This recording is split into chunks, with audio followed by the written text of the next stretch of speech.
You are listening to the Pencil and Paper Podcast Network.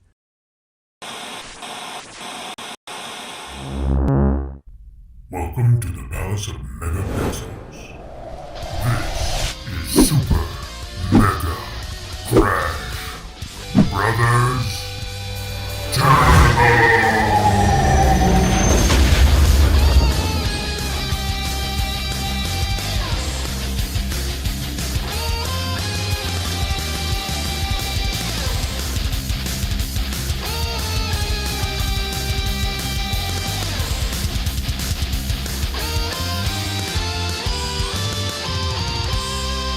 Hello, welcome to Super Mega Crash Brothers Turbo.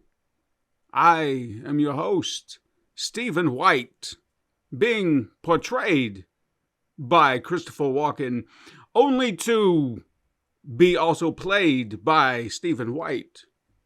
Isn't that what they told me this was about? That's the most beautiful combination ever. I was you wouldn't want Christopher Walken as portrayed by Stephen White as Stephen White. I as heard. Christopher Walken. Wait. And then they didn't know. They know. We knew. They know. We knew. Yeah. Okay. I heard on a Discord. It was a conversation. Yeah. And I just read all the comments. You know, like you would do. Like you would do. Yeah. Like you would do. And then I thought, what about this? What about this? Yeah. And then here we are. And then here we are. Happy Monday. Happy Monday. As always, Yeah. Lacey of Finley's with me. Oh, maybe I should go back into it. And as usual, my co-host, Lacey of Finley. Oh, happy Monday. There we go. Had to do it sorry, right. I can't do any funny voices like that. It always sounds like one. I know that everyone does a walk-in, but I've been studying him, and I feel like mine I'm trying to put in a lot of the visual nuances that I know people in the podcasting realm cannot see. Yeah, you can't appreciate. But it's, just certain little, little head bobs and just winces. That I get to appreciate because I'm getting to stare at it. So, neener to all those who don't. Right. Like, just, they're so subtle, but that's what makes a good impression, I think. You find the subtleties and you exaggerate them just a little bit, and you're like, holy shit, they do that. So, I have fun with it. Anyway, what did I want to talk about? Oh, so I got to see Guardians of the Galaxy Volume 3. Ah, yes. I actually kept forgetting that was coming out until, last day or two. And it was, it went in a direction that I was kind of not expecting, because I think in your head you kind of assume you know where they're going to go, or you think you know what they're going to do. And they kind of went and did a few things that I guess I wasn't expecting, but in a good way. And I'm happy about that. And I'm trying to say things without saying too much. But no spoilers. If I'll say this, if you love Rocket, your heart is gonna just love him even more, and you're gonna be so just heartbroken and. Well, then I can't watch. I don't do sad stuff. Just little things like that, because you get to see his origins pretty much. Like, how did he become what he is? And it goes down a pretty dark road, and you just, oh, man. Like, I don't want to say too much beyond that, but, I mean, it's kind of implied in the trailers, but it was rough. I mean, I was aware of the story. From comics, but seeing it portrayed like that you just want to hug the little furry fella, you know? Well, yeah, true. In between the moments of you wanting to kick him for a lot of reasons too. Yeah. But no. Ooh, but how is the first F word? That's what I keep hearing about. It came as natural as any other thing, because you're sitting there watching it, and when he says it, it didn't feel out of place. It wasn't just like, oh, I can't believe they just said that. It was just like, Yeah, I would have said it right then too. Sure. Well, I mean, for those of us who I love the word, it's pretty descriptive of almost anything, But for a Guardians What movie. do you want to know where it comes into context? Because I mean, this is not a spoiler in any way. I mean, sure, I don't care. Okay, Yeah. so if you don't want to know where the F-bomb shows up, people, you can skip ahead. If you want to discover it for yourself. So there was a scene where, I'm sure you've seen it in the trailer, where they show up on this planet that looks like Earth, but everybody looks like animals.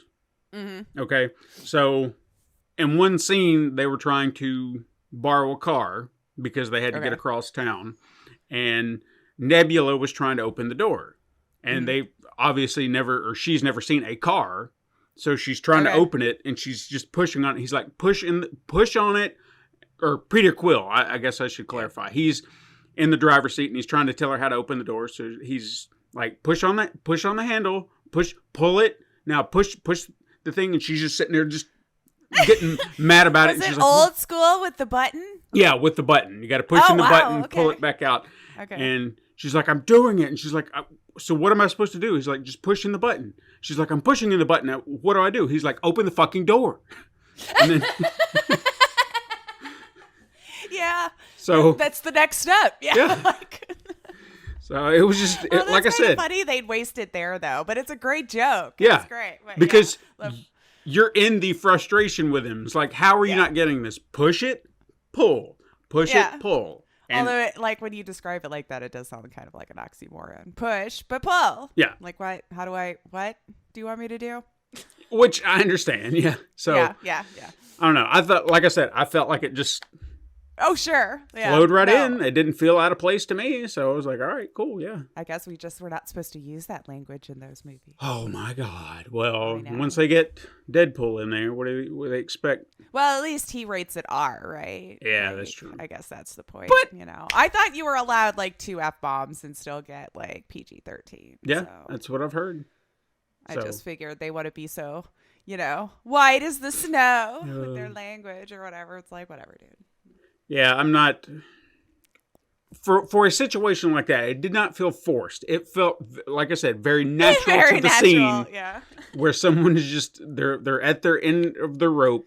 They've explained this, and they're just like, anyone would do that,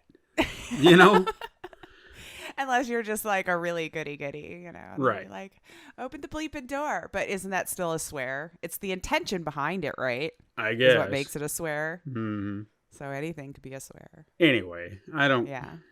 Whatever. I know. I just thought when I saw that as the thing people were talking about, I'm like, I didn't know, but okay. Yeah. Speaking of that, I feel like this is a segue into a lot of things. It just kind of all connective tissue. So since we mentioned that movie, an F-bomb, and Deadpool, I read a little article that said that because of the writer's strike, which support writers... Yes. If I guess he cannot ad-lib his lines now because of something within the contract. As long as the strike is going on, Ryan Reynolds would not be allowed to ad-lib because of certain clauses, because it has to be written by the, what's on the page. Okay.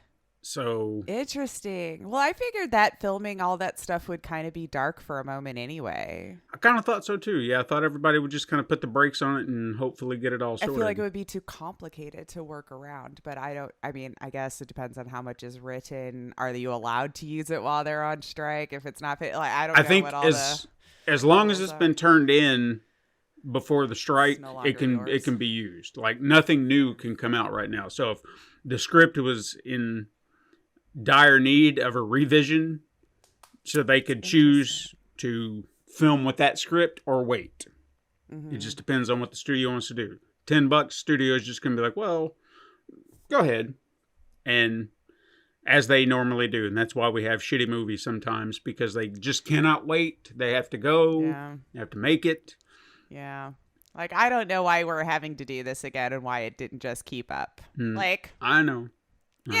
But yeah, I know we whatever, but yes, but I just kind of assumed it would be easier to just wait. I don't know, who you gonna get? Yeah, studios are not that I want the writer's strike, but at the same time, I'm sitting there thinking, this would be a good time to catch up on some TV, some things that I haven't gotten around to yet, because True. the things are going to just be put on hold, and that'll free up some space and time for me to focus on something else. Sure. And, which, for example, like Community, we were talking about that in the Discord. Yes. So the movie is obviously going to get put on hold, but I finished it. The entire series. I had never seen. I thought you had finished it already. Well, no, I mean, we've been kind of watching it, but I had never officially watched season 6, since that was the one that wound up on Yahoo. And who the fuck watched TV on Yahoo? Wait, there was another season that was exclusive to Yahoo? Yeah, that's how. I wouldn't have seen that either. That's how they were able to do the 6 seasons. Because NBC canceled it, and then they were just like, well, what could we do with it? Yahoo picked it up to be like, hey, we'll save it for season 6. Ah, well, then I guess I need to go back and do some hunting, because I do not ever remember watching anything on Yahoo or even thinking that was an option for TV. It was... like... I mean, it was another season of Community, just with less members of the crew that we normally had, so they pretty much replaced Shirley, Pierce, and Troy. So you had Keith David kind of being I felt like he would be kind of the Pierce of the group, the old craggly guy who's just, whatever. Yeah. Then Paget Brewster, she comes in as kind of a straight-laced, we have a mission, we got to do this thing. Kind of works for an interesting dynamic in the group. And then they just put Chang in there because why not? Well, you can't get rid of them. Yeah. So which would be the one I would probably drop. No offense. I know people love him. I do, but I can't. I know. He gets so annoying. It gets so annoying. It's so annoying. Yeah. I know. Like, okay, just not for me. Right. No, I understand. Humor is not for me. It's too much. But I would recommend, if you've never seen it, it's 13 episodes, so it's a pretty short season. They didn't do anything. Where did you watch it then? Hulu is where I watched it. Oh. So I have Hulu. I'll have to go back and check. I don't think I ever bothered because I had already seen it, and I missed there being an exclusive season on Yahoo. No, yeah. Well, what do you know? So I thought, I wanted to kind of rewatch it, refamiliarize myself with the show before the movie, and then now I don't know when that's going to happen. So yeah. Hopefully it won't be another 9-month one. Yeah, last hopefully. time, but yeah, I got my fingers crossed. Yeah. Just pay him right. I don't understand why this has to be a thing. I just don't understand. I mean, I do, but I don't. Like I know why, but I still don't understand why do you gotta keep doing this to yourself? Jesus Christ. It wouldn't pay him right. Like re-up the contracts every year the right way with inflation. I don't know. I honestly feel like if studios could, I'm not trying to give them ideas, but if they could look at AI and figure out a way to legally use that right now, I know some of them bet are. they would. And it's not even going to be good. No. Yet. It'll be very generic and predictable, because that's all it's pulling from is what we already know, and we're going to look at it and be it's like, always very generic, like on a dark and stormy night, or you woke up in a room that you don't remember getting to. Every time I've told it to write a story, it's like one of those 5 openings, it's like, okay, here we go. Yeah. I mean, if you think your big name actors are really what's carrying everything, go for it and do it and see how well they put those words to life. I mean, we're really just props if you think about it, actors, like, and all, so if you want to give them garbage material, garbage is what's going to happen. Sure. And then you'll be like, oh, name, face, got butts in the seats, but did it work out? Was it good? Who knows? I don't know. We'll see. I don't know. Maybe homegrown content will be really what starts to rise above here. Whether for good or bad, but it's like they're not in a union. They're going to make their own stuff. And I'm not saying like that to sound negative. I could see that being a thing we do. Oh yeah, for sure. As humans, we're just like, screw it, even though I agree with the whole thing. Well, I mean, if Hollywood wants to come and knock in, they can come check out my YouTube page, and then we can have a discussion. Right. I don't think you want to go behind the union's back, though, and be like, oh, all right, for you no, guys. I really That's don't. probably not going to be a good look, a good anything. But I'm just saying, I mean, I would support that. I would take a deal, but then support them at the same time. I would find a way to straddle a line. I'll be that devil's advocate, right between the both. I want to be both. Yes. Yeah. No. I mean, once I can start being paid by the union, then absolutely, I'll join the picket line. But no, I support them. I do support them. Understand what I'm saying, people. Yes. Jokes. So I want to talk about this because you put this in front of my face, but in a good way. Like I'd seen it, but I didn't technically watch it. And then you were just like, dude, check this out. Yeah. Sisu, what a trailer. Yeah. Oh, you watched the trailer? Yes. I want to go. Thanks to W Junior for that one. Yeah. He sent me like a picture of a theater ticket, and I was like, I don't know what this is. Mm-hmm. And I Googled Sissy because the way it was on the movie ticket, so no wonder I wasn't finding. I was like, what movie is he watching? Mm-hmm. I kept Googling and I'm like, Sissy is a completely different movie on Shudder. That's not the same. So when he said Sisu and sent me the thing, I went, that movie. Right, though? Yeah. If you've not seen the trailer for it, just look it up. Sisu, Sisu. Oh my God, I cannot wait to watch this film. I mean, it just looks like another good time. I mean, they said the same people, well, sort of. Same studio as John Wick. So maybe they just like those badass single character type movies, which is kind of what it is, but fine. It's 90 minutes. Cool. That's what movies should be. I'm sorry. You've heard me talk about this ad nauseum here already, but that it's going to move fast. It's going to be fun. You're just going to be tomfoolery. I mean, if you're squeamish, maybe it doesn't look like it's for you. I don't know. I mean, some people may not like all that. So just to be fair, like gross blood and everything, because it does look like it's a lot of people exploding in different ways. No. Don't say people. Nazis. Be clear. Nazis, that's true. Like it's another, we do tend to be like, this is always fun when we blow up Nazis and rewrite history and stuff like that. And that's fair. I guess it's the one group you're allowed to just hate on totally, right? Mm-hmm. It makes, and you should, It makes me feel okay. I don't have a problem hating on Nazis, and anybody that does, kiss my ass. Right. But so. Yeah, it does look like just a nonstop good time of ridiculousness. So I'm in. All in. I can't wait. What you been playing? Okay, so I checked out. Okay, I'll back up to the one Murderous Muses first before I get to the newer one that I was playing, because I finally did a bunch more playthroughs, and I have to make a correction because last week I was like, "What is that? What is that?" And we were like Twilight Zone, and I'm like, "Yes, totally, I was wrong." Think of Unsolved Mysteries. Okay. That would have been more of the theme of the videos that we were seeing Clemens coding as you're unlocking different stages, throughout that was doing it. So as I played it again later that evening, I was like, oh my God, that's not right. This is totally, Unsolved Mysteries. But I got to do a few more playthroughs. Finally got one correct. I'm always so bad at actually guessing the correct murderer. Mm-hmm. Out of all of their games, I've maybe correctly once per game, as much as I played them. I don't know what it is where I'm just like, the differences don't click with me or something. Because this one's a little bit set up to where when you're watching the interviews, because you're wanting to unlock the police interviews, all three of them, you get three, have to be the wrong one for it to be correct. So as they show the first interview, Clemmings will be like, yes or no, and so you'll start to be like, ooh, and then the last one will be no, and I'm like, damn it, and then you've lost, and then you just got to start the whole thing over. So yeah, either way, I had a few more under my belt, and I can recommend it.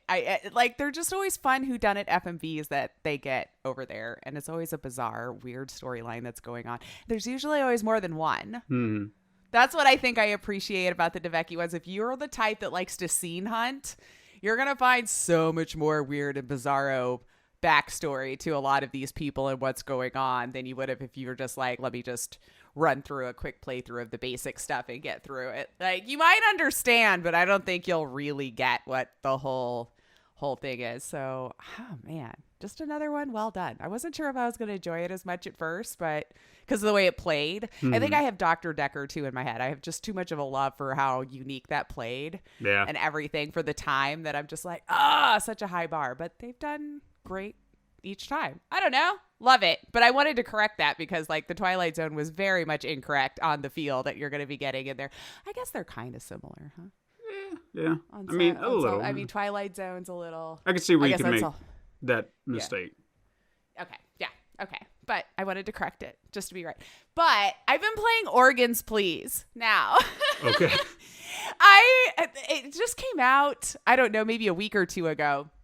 And have you ever played the game Papers, Please? Yes. Or know how it plays? Okay, and I'm pretty sure we probably have a lot of siblings kind of in that way, but it's in like this dystopian future where we're having to bring people to the Ark to build so that we can actually survive on humanity, and then the rest of you just get recycled for our food and our leather and it's kind of like, think of it, what was that one game too that I had you play that we liked so well with the cooking, and you're going Ravenous Devils.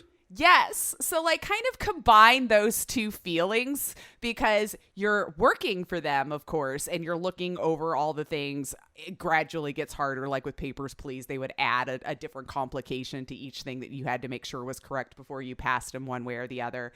And so you also get to go to the factory, though, where you're putting all of the workers in the correct areas to collect hair or skin, your meat, blood, like we use it all. There's no part of the human that goes wasted here at, our world that we live in now.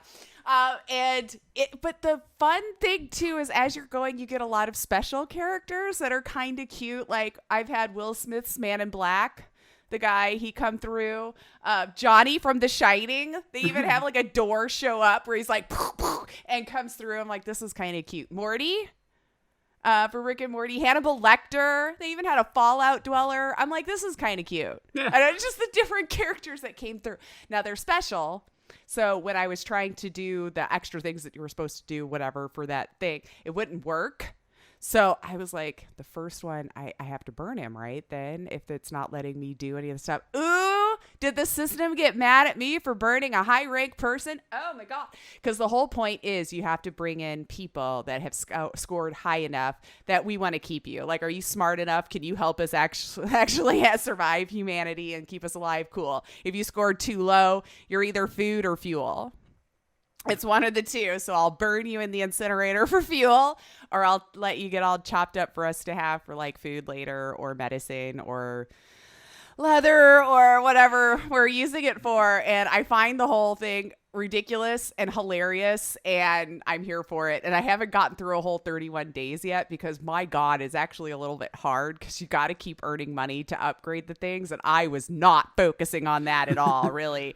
And you got to a point where I'm like, I have to start all over. This is never going to work at this point. I just can't keep caught up. And we're recycling people that I work with now. It's just like I'm running out of things to people to use. And hey, so I don't know the whole story yet. Like, there's a loose story, of course, in there. But if you liked Papers, Please, and all, it's just a more ridiculous, over-the-top version of that. I don't think it's as gross.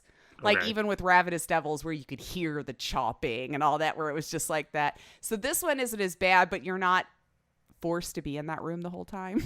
Right. So you'd come back out, and check people's cards on how smart they were, if they have a disease or whatever the thing is that I have to check before they can go through and either live or, food or fuel. And I just find it all hilarious and ridiculous. And I recommend it if you like that kind of stuff.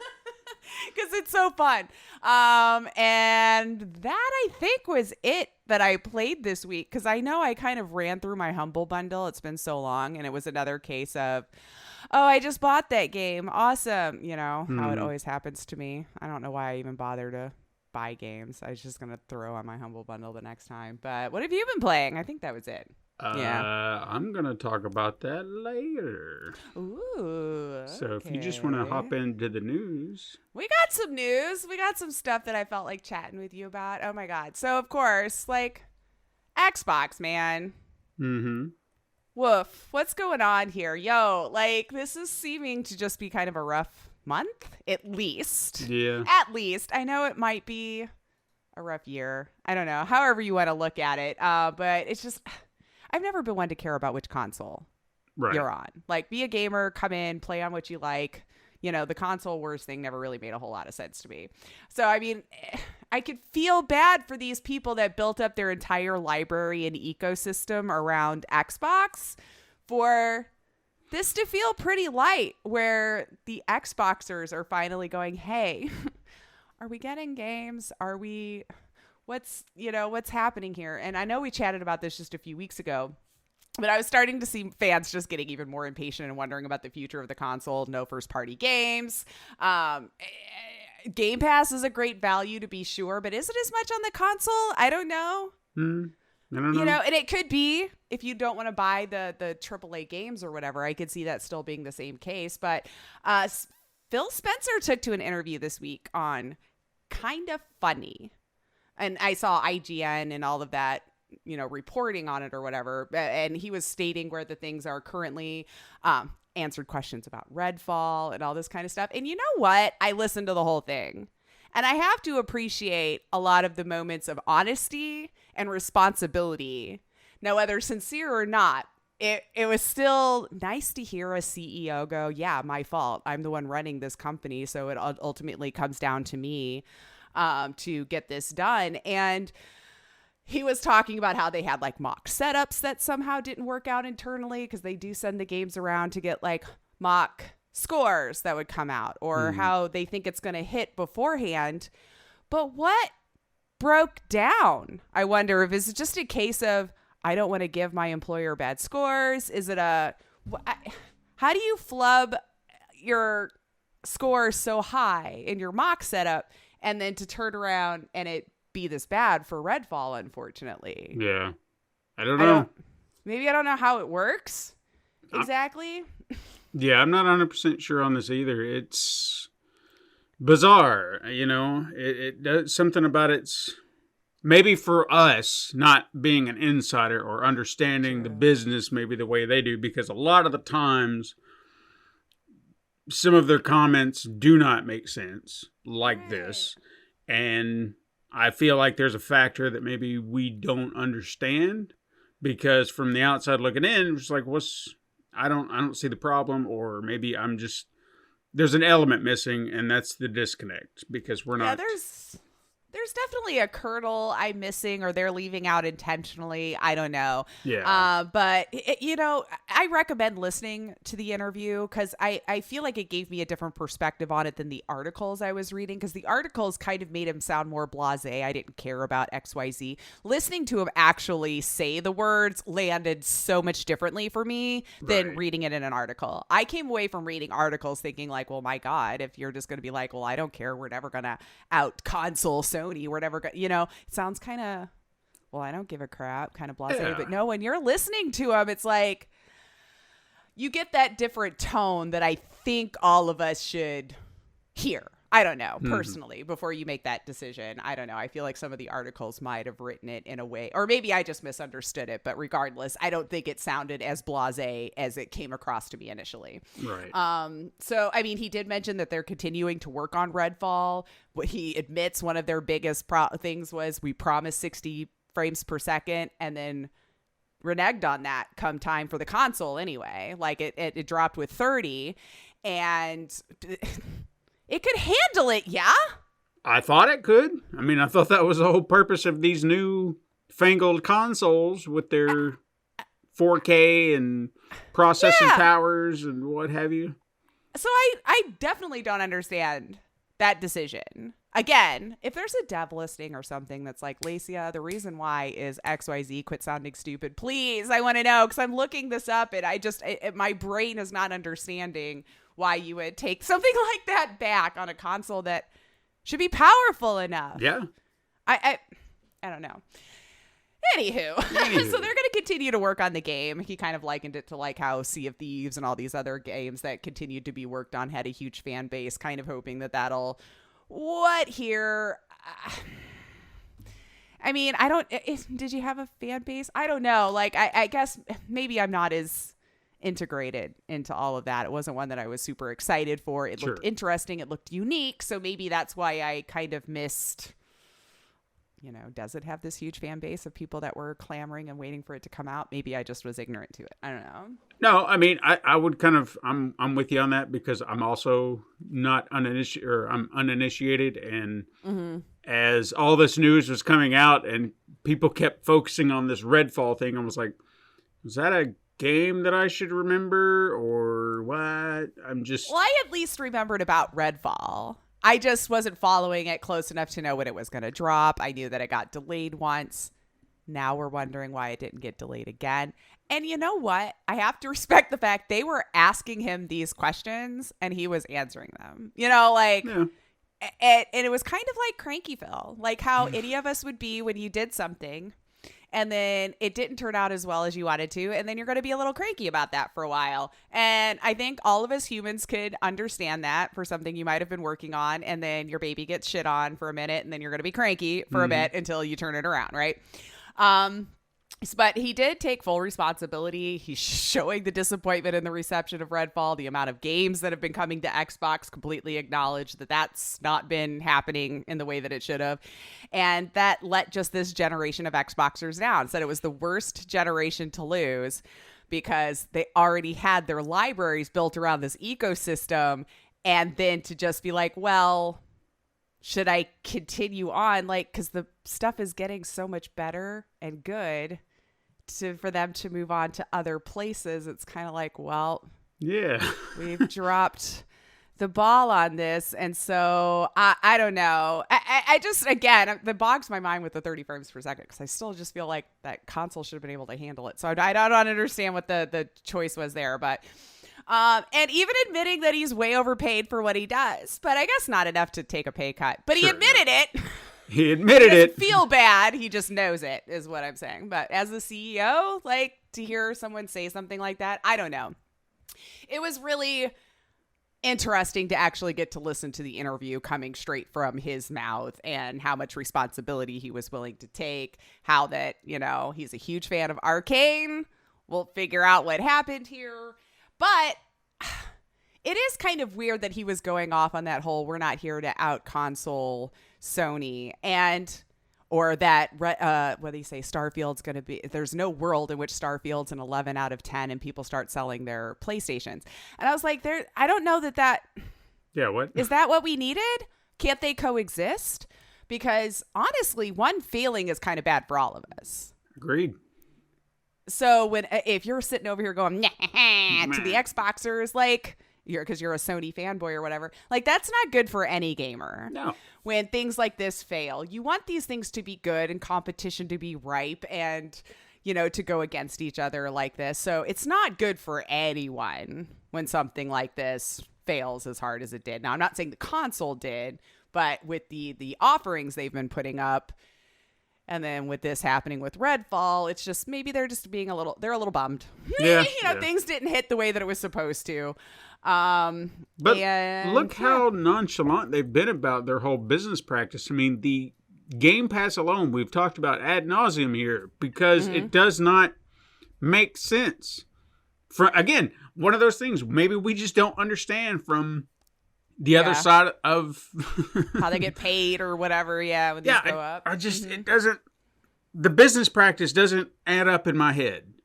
So even with this, something's missed. What am I missing? Help me understand what element I do not understand about what you are doing. And then when it fails, why you're so disappointed, because I see the failure, or at least I think I do. So what am I missing? Yeah. Are you not really overseeing it as well in the... Yeah, because, it's been this could be a more overarching conversation just about AAA and everything in general lately. It feels so messy to me that it, especially in a day and age where you're expected to give $70 for them to be released in the states that they've been getting released in, is just so gross. And I can't even understand why it's tanked so hard. Now, when you're looking at some of these bigger studios, now that we're finding out, horrible conditions these people were working in. I mean, we've already said, you're not going to work your best when you're at these kind of things. So a lot of that could make sense to me. But I mean, the overall state of things here, he even said 30% drop in Xbox hardware revenue. I mean, with the CMA blocking the Activision Blizzard deal and with Redfall at the moment, like, they're hitting a pretty big rough spot. And I hate to hear it because, again, it's only good for all of us when things like this consistently succeed.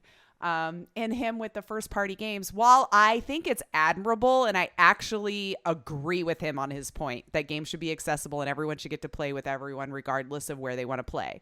And I love that. And I wish that could be the case. Sure. Unfortunately, though, I think you're going to need those first titles that come to Xbox that are exclusive to it. I've even said this a long time ago, and I mean to the console. Yeah.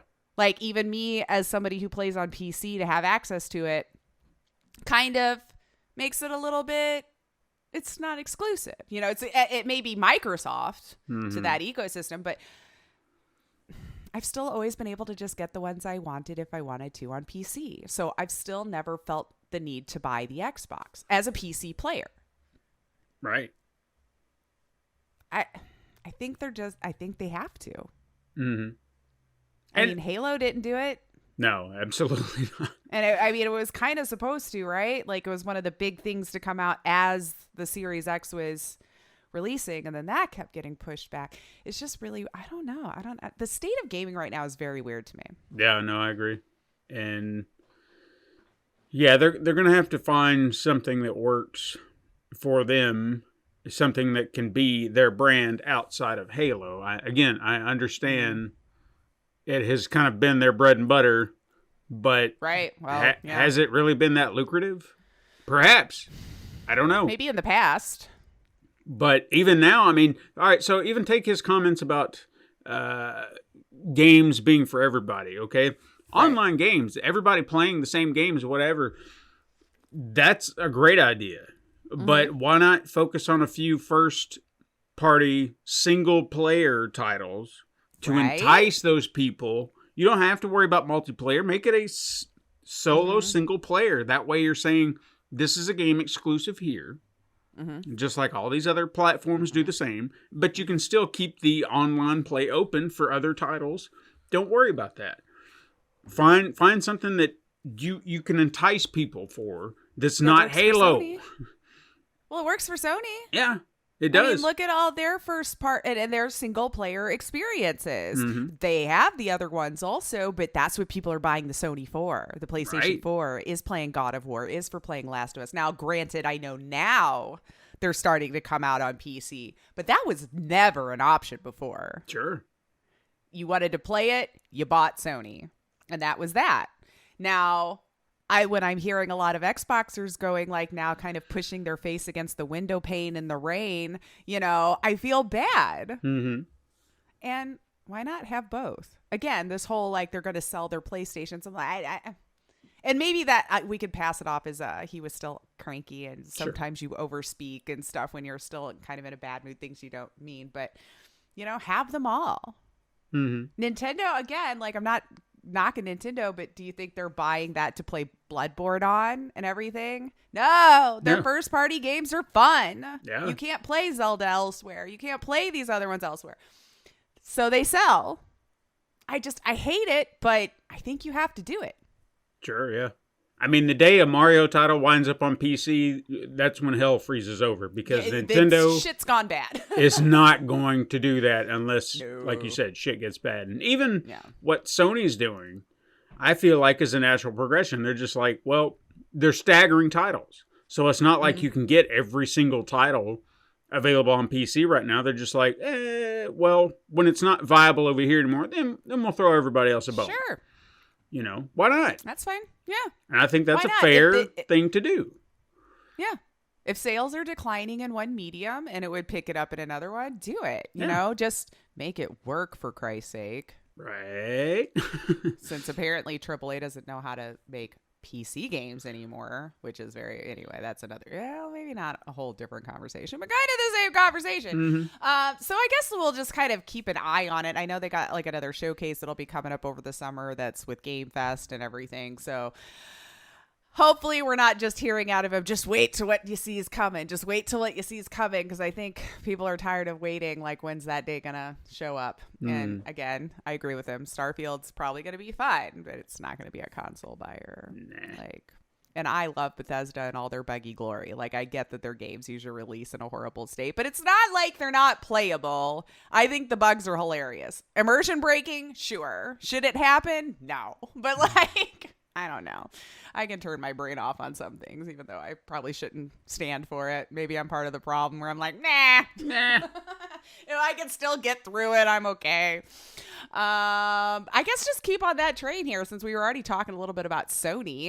Because like this week we're seeing more of its commitment to live services to its console. That well, we've seen them purchase 3 different studios now that's focused on live service games. See, again. Xbox, you think they're sharing that? No. Again, I love your idea though, Phil. I do. I wish that was the way the world worked. But wanting to branch out from just their single driven, or single player narrative driven games, which breaks my heart because that was the strength of the console. But They said they're not giving up on those. They were giving assurances that those will still be created as well, but I'll wait to see money talks. But live service takes a lot of time and attention, as you know. So that's why when they're like single player games, like you're going to be years. Yeah. Years on one live service game, especially if it does well. Like, I don't know. I guess they'll just buy another studio. I don't know. So yeah, I don't know. It also seems like that they're also wanting to bring more games to the PC, which is great. It does seem to work out that way. However, let's not do another Last of Us. My God, I'm still peeking in on that. And it's still not great. It's better, but it's not great. But yeah, they're noticing their money in the PC ports, which is why I was getting excited, because they were even putting out there how much that they doubled in 2022 when they put it out from 2021 even was almost double. Now, peripherals, I think, were kind of lumped in there, which we know there's a lot of peripherals for Sony. I don't know, is controllers considered a peripheral? I don't know. I would consider like the VR headset. I would consider like, I don't know. But anyway. But I mean, I have to believe that a lot of those were an uptick in people that have been wanting to play these games and just never had the ability to before because they were PC gamers and then, swallowed them up. With the ones that worked. I'm so sad about this. I can't get over it. Sure. I keep coming back to this whole like, what are we doing? How are you not figuring out how to make PC games anymore? Like, I don't. We started there. Yeah, it doesn't. For home market. Right. No, there's. I know. I don't.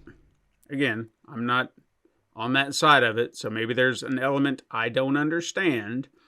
But wouldn't they kind of technically sort of be the same? I mean, we're talking about machines with processors that do these things and you program them and yeah, I feel like especially now it would be closer. Yeah. Because they're both like AMD chips. They're basically computers now as well. Now I know, again, I'm not stupid. I get that when you're doing it for one console, that is easier. Every console is exactly the same. It got shipped out with the same specs. We're good. And I understand that PCs are like, when you get people building them, they're compiled of so many different manufacturers, makes, this, that, or the other, that, yes, I get you're going to have some bugs. Like, a lot. You can't test on every possible configuration known to man. You'll just never get a game out the door in that case. But I feel like we could get closer than what we're getting. Yeah. Like, why is his eyebrows like that? Did nobody play the game? You know what I mean? Like, why? I just can't understand it. Anyway, I just, how do you feel about Sony just wanting to seem to go to more live service games, though? I seen them buying those 3 studios. No, I'm not doing that. I don't want any part of it. I'm sick to death of live service games, and they're not going to get a dime from me for that. At least not directly. I think I'm getting more sad at the fact that we're just not letting games be a one and done. Like, there's so many games. There's so many games. And this might be on a little bit of a tangent here, but there's just so many games. And all of you are wanting all of my time. And I would like the game to just be like, I can see a doable goal. The beginning, the end, and walk away. Now, if you're the type that likes these games to continue on forever, then fine. But I want to play a lot of different ones. And then I feel like if you're going to make them 40 to 1,000 hour experiences or ones that just completely nonstop, I'm starting to not care. Yeah, I'm with you. There's just so much to play. I cannot dedicate. Like, even as I'm thinking about it now, I just finished a game. And then you're just, you figure out what's the next one. But you realize you have so many options. Mm-hmm. But then how long's the next one going to take? Or the next one? Or the next one? I don't know. There's a lot I want to play. Mm-hmm. But I have to figure out which one am I most excited to play. So my desire is in that moment. But if I cannot play a game for 1,000 hours. I just can't. I know. Like, and why would you want us to? I mean, I guess, you want to keep making that money, keep making that money. But even still, that right there, if I'm playing this game that you've created to take up all of my time, then I can't buy the new game that comes out. Or I don't have time for it. You told me that I have to play Fortnite forever. So I'm never allowed to stop. So. Yeah. So do you want me to buy this new game or do you want me to continue playing this? You got to make I have to take a choice here. I mean, figure it out.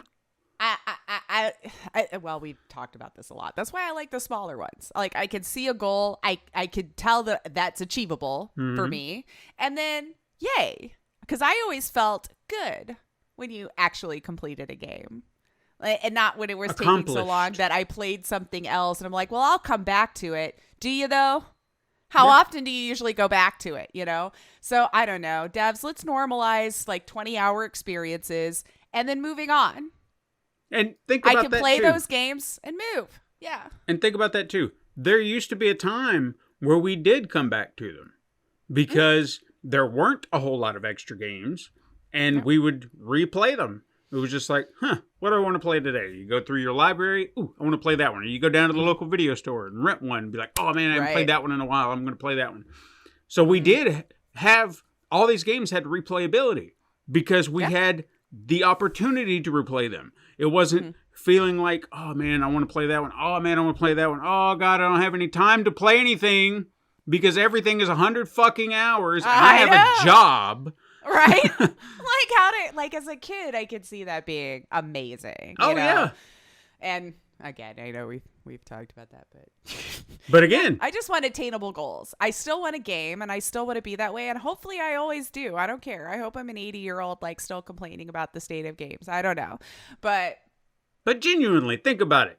If you think that a child is your target audience, then these people think that there are parents out there so stupid that they are just going to give money to their kids to go buy these games. Because who do you think buys these games? True. The parents. Mm-hmm. Mm-hmm. Mm-hmm. Unless this 12-year-old has a job, of course. I mean, there have been 10-year-olds at McDonald's, so. Well, we're getting back to that now. Yeah. So, you know what? Maybe there was a whole thing that I didn't realize. There are 10-year-olds out there working at McDonald's, working to get Redfall or whatever the fuck. Right?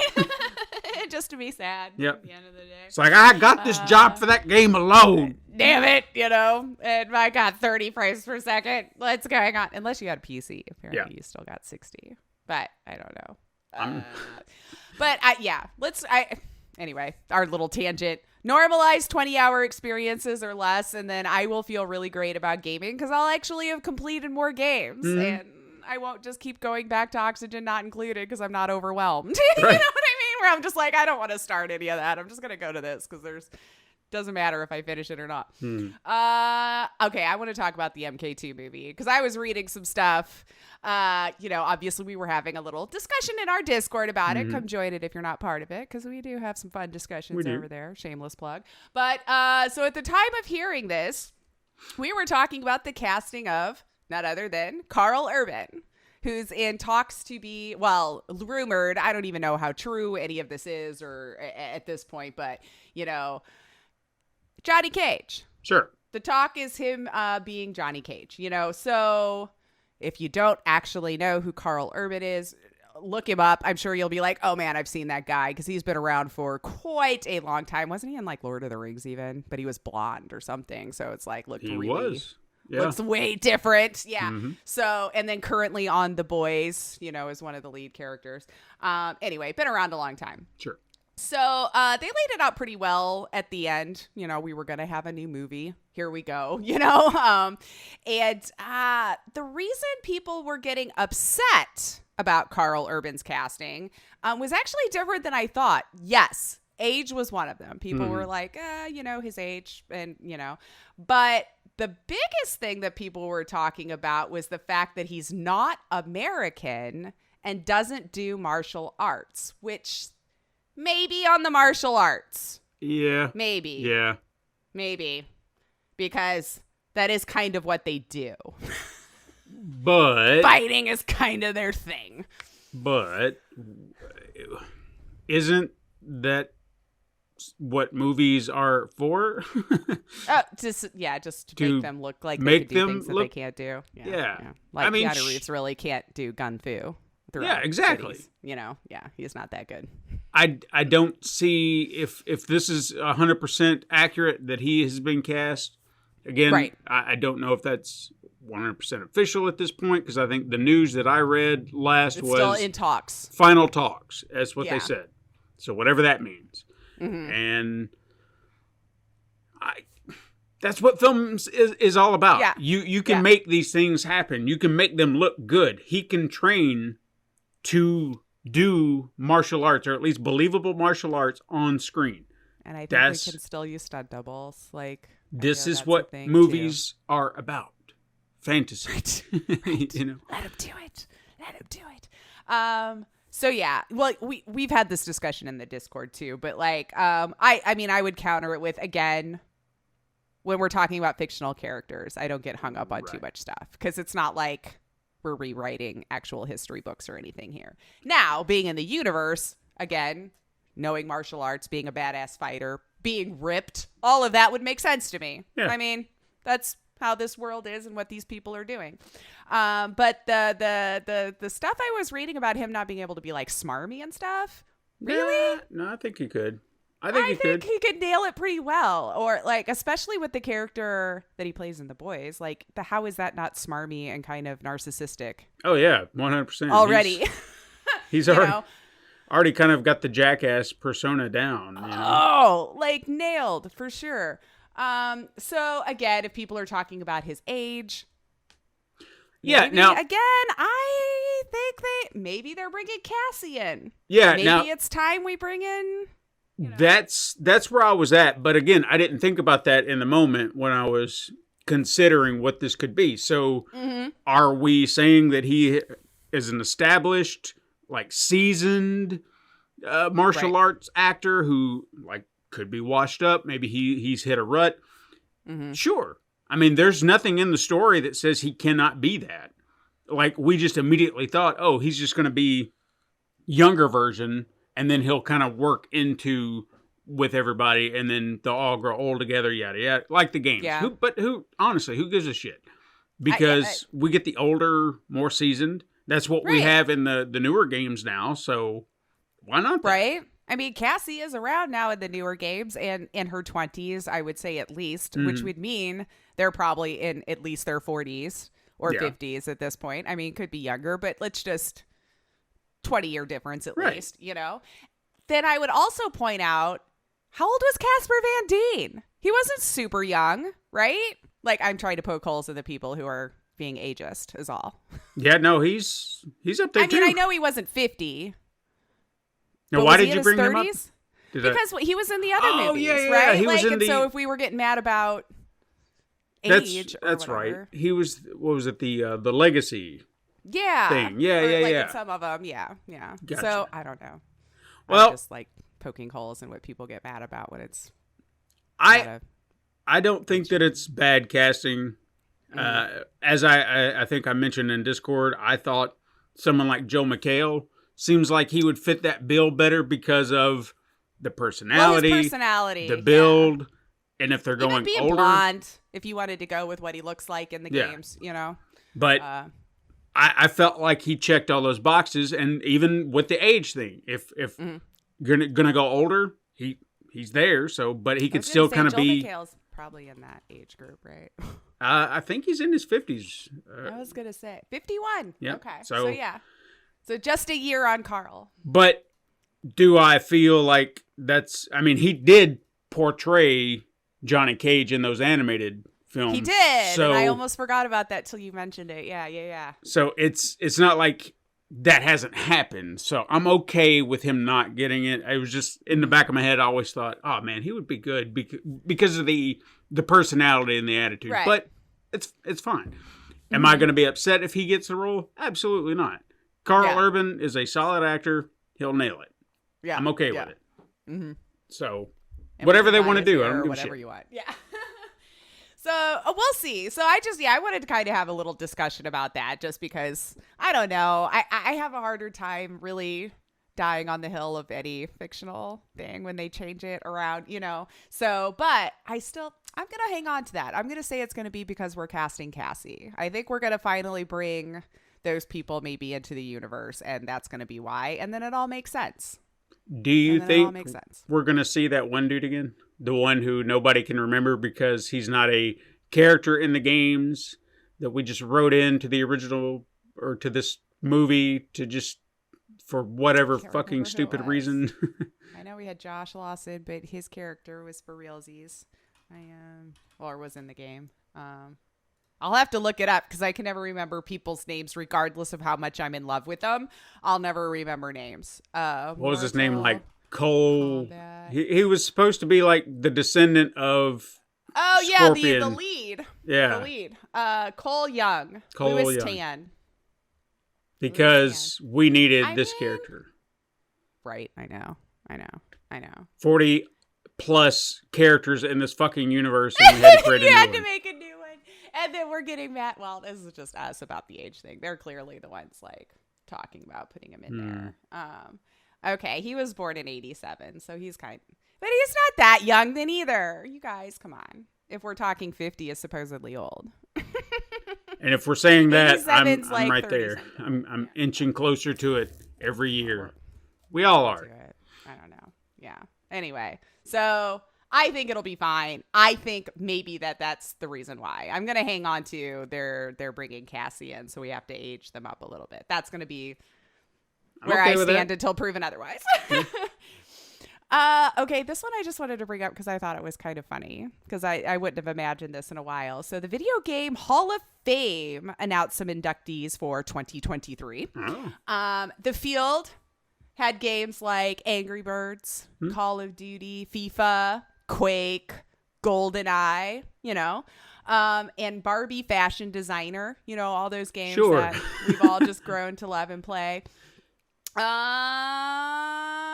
Barbie won though. Barbie Fashion Designer was the one inducted into the Hall of Fame, and I'm like, okay, please tell me the reasons though, because we're talking the CD-ROM game, like way back in the 90s, you know, where the game basically just emulated you playing Barbies, but you were dressing them up like paper dolls, if anyone even remembers what a paper doll is, and they would rock down the runway, and then you could print out your favorites. Remember having a printer? You could print out your favorites if you wanted to, but Barbie Fashion Designer sold 500,000 copies during its first 2 months, which was more than both Doom and Quake. Okay. It was the 6th best-selling PC game of 96 and sold over 600,000 copies by the end of its first year of sale. So getting into the Hall of Fame just requires outselling another game? Well, okay. Hall of Fame's collections manager, Christy Heiser, defended the decision a little bit further by adding that Barbie Fashion Designer became a jumping off point for the girls' games movement and shook up the software and gaming scene and sparked important questions and debates about what does it mean to be a game for girls, and should there even be games for girls, and what are the implications of having these gendering games. So sounds like she was putting in the whole history of how, like, girls like games too, even if this isn't really a game, but like girls like games too. And should we make girls games only pink and Barbie dolls and nothing? Yeah, because I heard something about this very topic sometime earlier this week, or at least I feel like something came across my eyeballs, and it was just like, yeah, because it never made sense to me. Now, as a kid growing up in the 80s, I remember it did seem as though video games were a boy thing. Oh, and marketed for. Who did you see in the video commercials? Right. And I never saw, or at least I didn't know of any girls that played video games. I know they were there because on occasion I would bump into a friend who was female, and I found out she loved playing Nintendo, and I was like, oh, shit. And it would just be this, for me it felt like an oddity because that's not what we were being told. And it was... I don't want it to make it sound like it's bad, but that was the perception. Right. Girl no play game. Only boy play game. Mm-hmm. We play Barbies and Easy Bake Oven. That's what and yep. I never thought like they couldn't play video games. I just thought that there was like zero interest. Mm-hmm. As if girls were just like, oh, video games? Oh, that's so stupid. I don't want to play video games. Like, that's what I thought girls thought. Yeah. And honestly, if you looked at the marketing and everything back in the day, like in 200 years, that's probably what you'd believe looking at it. Going, oh, so really only boys played? Yeah. So when it became commonplace and I started to understand, no, girls play video games too. Mm-hmm. It was like searching for a diamond, because it was like, right? Like seriously, do you? Where? And it was, I hate to say it was weird, but it was because I had to kind of retrain. Interesting to hear from your perspective because like I grew up with it, so I never could understand why people thought I was weird and why I always had to play April when we played Turtles. Yeah, you shouldn't have to. Chica, I'm like, I get why, but like, do I have to? Because I'd really rather be one of the turtles. And it was just because no one, they didn't position it that way. The narrative was just boys play games, girls do not. And that was my fault for buying it. But I never saw anything to the contrary. And then when I did, it was just like, well, this just has to be an oddity because all these other girls don't play video games. So it's just her. Yeah. How'd you slip through? Yeah. So it's just, I don't know. I hate that I had that perspective, but again, I was a kid. I didn't know any better. But I mean, you're told a thing. You don't know anything different. You've changed once new information became possible and into your brain. I think we should absolutely praise more people who are changing than, persecuting them for things that they did 20 years ago. Would you want to be the same person you were 20 years ago? Could you imagine? Absolutely not. I would not like myself at all. There were lots of things I would disagree with, I would love to take some of the things I know now and take it back to that guy and just see what I could have done to course correct a lot. That's, I guess, what the aged always do. If only we would have known it when we were young, So, yeah, when you hear her explanation about that, then, yes, I could understand why you would think that that's more of to put it into the Hall of Fame as more of an example of, look what we used to do when we thought that that's all they wanted to play, And I never once played any of those games. I'll put it out there now. Chica... Never bought a Barbie game, none of that stuff. I knew they existed. Yeah. I played Barbies, but I played with the legit Barbies. I didn't, play them online. You understand what I'm saying. I got the you. words I'm saying aren't hard. But the the other inductees for the 2023, figured I should put that in there. Computer Space, which is an early arcade precursor to the Asteroids game. The Last of Us, which makes sense to me, has gone on to become a major hit, on HBO as well. Wii Sports, I could put that down there. I mean, that was very unique and different, especially when it first came out. And the 2006, or like came out in 2006, which is, I agree, because we did kind of change how we would play with games or what was possible to do instead of just sitting there with your freaking controller. Nintendo's always done that, though. Yeah. I can remember getting the running pad. I can remember getting all that stuff. Like, they were always fun with that, I think. Like, I miss playing that game. Like, I know I can, I was just going to say, do you still have the Wii? I don't want to say I can. How do I say that? I do still have a Wii. I don't know if I have batteries for the controllers. It practically sits in my bedroom, just kind of like just sits there. It's just a relic. Yeah. It's just another talking piece in the room. Yeah. I hoard my consoles, though, so I'm not going to judge you. I like to at least keep all the consoles I have. So I still have all the way back from the Atari. I have my Nintendo. I have all the PlayStations. Granted, though, the PlayStations weren't technically mine. That was the Hubs's buy. But, I have a Wii and I have the N64 still. So I still have all of my consoles. And maybe one day I'll figure out how to use them again just for nostalgia's sake. Anyway. I wanted to talk about this one just because of how freaking ridiculously real this is starting to look to me, and it's just blowing my mind.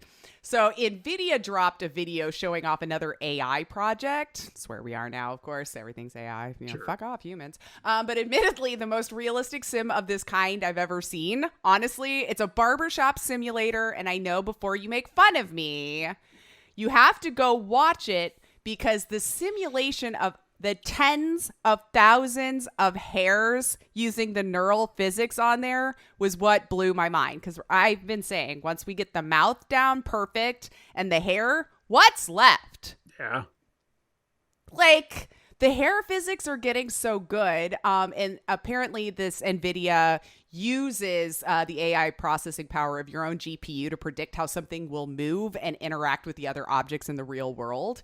So, I mean, of course, NVIDIA's cards are optimal for this experience. I'll put that out there. But it was a pretty accurate portrayal because I'm watching them pick the hairs up and just cut it. And then how it would fall kind of back into place and where they could push it. And then the 3D imaging all the way around the head. I don't know, just for showing off what it does alone. I'm not saying it looks like it might be a fun game, if it even is like really a game, more of just kind of a showing off thing. But I just thought it was really cool. And I recommend people go watch it because the way the strands and stuff are individually getting rendered and looking so real to me is just... It's just fun to see the tech do it. Yeah. I don't know. I'm not sure I would go play it. Well, who am I kidding? I probably would. I get drawn to sim games, and I'll give most of them a chance at least once, for a little bit and see what you've got in there. But yeah, it was just the way it all moved and the way they could move it around and cut it and all this stuff. It just looked really cool. So that's kind of a quick it. Go check out that AI barber sim from NVIDIA just because the tech looks cool. Just the tech looks cool and I can't get over it. And then, okay, a long-awaited update. I was actually kind of happy to see that we had an update because it's been so freaking long. I think I forgot about it. But the long overdue update on the harassment case, or one of them, over at Riot Games. My God, how many years have we been talking about this one with Riot? We've discussed it quite a bit in the past. If you'd like the full version of what was going on, I could direct you to our past library because we do discuss it at length and how everything went about. But the TLDR, Riot is also a scumbag team that harasses people. It's not that hard to describe, right? And in this case, it was just a lot of women.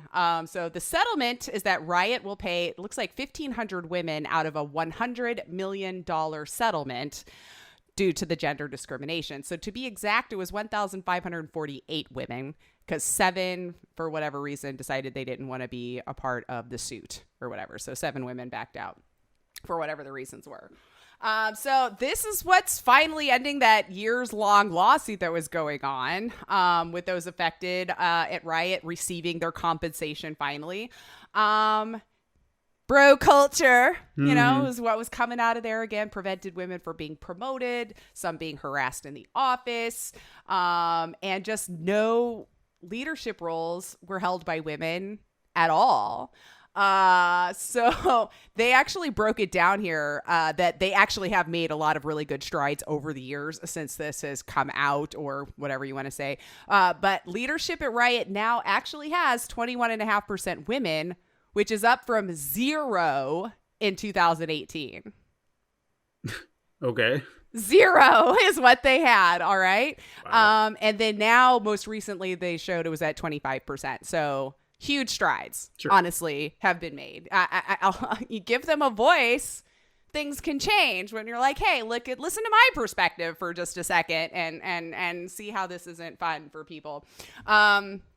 And so they've also said, Riot has said, to have moved away from exclusively hiring so-called core gamers, which is what they feel was kind of some of the problems was, we're here to just play the games and you women's do all the works kinds of things. And you're not a real gamer because you can't understand it and blah, blah, blah, which was just a disproportionate amount of white men holding higher roles within the company is what it boiled down to. So Riot has said to have even hired those who haven't played games before. They're really branching out. So expanding what it means to be both a gamer, trademark, and a Riot employee. So hopefully those involved at the studio feel justice was served, and that they have changed their ways and that the workers at Riot feel comfortable enough to do their jobs. Mm-hmm. It sounds like at least something was moving. Now, I'm not going to, whether they wanted to or not, whatever. If the change is happening, then good. You got to force some people. But I just hope the women feel satisfied, the ones who are directly involved, because that's really the only thing that matters to me at the end of the day. Right. It was like, I don't know that money will ever completely fix mental damage that can be done from things like that, but maybe to hopefully be able to move on and try to live a happier life. But screw you. And again, you know how I feel. I feel like it should have been all of Riot's money. I don't know. Like $100 million, I know it might sound like a lot, but I'm like, no, more. They deserve more. Give them all your money. Sure. No, yeah. Anyway. Like you said, it won't fix everything, but money be good. Money be good. Money be good. It does help. I feel a lot better if I had a couple of million. Right? Yeah. I forget about a few things. If I had a better place to be, I'd feel at least a little better. Mm-hmm. Last little thing I wanted to chat about, though. Did you watch the new trailer for the Gran Turismo movie? I did not. Because we had been talking and going, what is that? What could it even be? All this kind of stuff. You know what? I would actually say it doesn't look bad. Okay. I know. I mean, it was a racing movie. I didn't know what I was thinking. I know we were discussing it before any leaks or anything was coming out. It was like, what the hell? Is there even a story? What are you going to do here? And then we started to learn that it was kind of a documentary style-ish about, this kid who went through esports or whatever. But now that I've watched the trailer, so the movie is telling the story of Jan Mardenborough, who is a British race car driver in his career. That won it out of the GT Academy. So apparently this is a real thing, that a European televised contest that pitted the best Gran Turismo players against each other to earn a racing career with Nissan. Like, for realsies, this was a thing. So then it just follows the teen's rise, from like gamer to racer. At least that's what it says on the poster. Okay, so that's at least a story. So it honestly didn't look bad. So I was kind of shocked in a good way that it looks like it might actually be a good movie, and just kind of borrowing the name because Gran Turismo happened to be the game that this kid was playing to become a race car driver on. So kind of interesting. I don't know. David Harbour and Orlando Bloom. So I was like, well, I mean, like yeah, Harbour. maybe. I know. Like, after I watched the trailer, I'm like, maybe. I don't.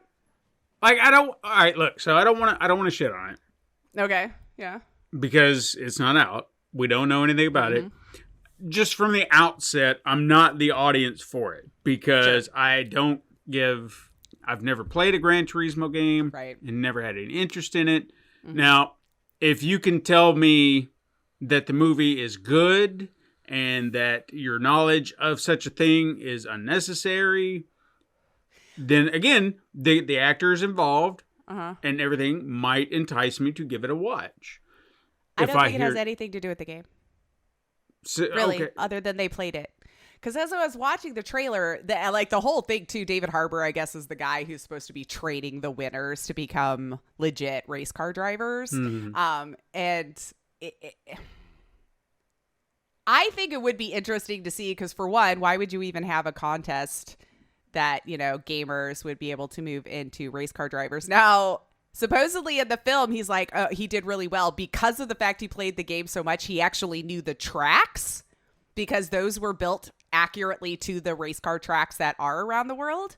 But the learning to take on the 0 Gs or all that other kind of stuff that happens with you just flying out the gate, like that would be something to learn. How, ergo, a movie about the kid who made it through all of it. So maybe that would be interesting. I don't know. To each his own. But it looks more interesting than I thought it would be initially when it was just a Gran Turismo movie. And I'm like, but why though and what? Like, what are you going to do there? At least, I'll give them credit, at least they're trying to give it some substance on a game that really has no substance other than it's just a racing game. Drive fast, go left. Yeah. Maybe. Watch the trailer. Maybe. Watch the trailer and then Watch let me the know trailer. what you think. Yeah, because at least it looks like there's an actual story there, and it just happened to be Gran Turismo is the game that they were playing, and this contest that actually happened. Yeah. Anyway, that's all I got. Okay. That's all I got. What you got for us? Let's talk about that thing that I played this week. What'd you play? Over the course of, I guess it'd been 2 weeks. I've been playing it just a little bit, and I actually finished it this week. So, it might seem a little odd that I'm going to do a review on this game, because technically it could be considered one out of an entire collection. But I realized, and how I've never done this, I don't know, but I realized over the course of 6 years of doing this show, I have never once spoken about this game in great detail. I have gushed about other games. In fact, we've covered things like Ace Attorney on this show twice. Yeah. When I did kind of a retro review, and then when you did your actual review. Yeah, when I got to play it for the first time on the PCs. So how I've just overlooked this game and never talked about it at great length when it means so much to me just kind of struck me odd. Huh? So what am I talking about? I'm talking about Final Fantasy IV, specifically the Pixel Remaster that just recently came out. And I figured now is a great time to not just talk about it, but the old versions, the new versions, everything in between that I've never talked about. So, yeah, let's do it. Kicking things off. Now, Final Fantasy IV was known to me as a kid as Final Fantasy II because it was labeled as such on the Super Nintendo. The actual Final Fantasy II and III were never localized in North America at that time.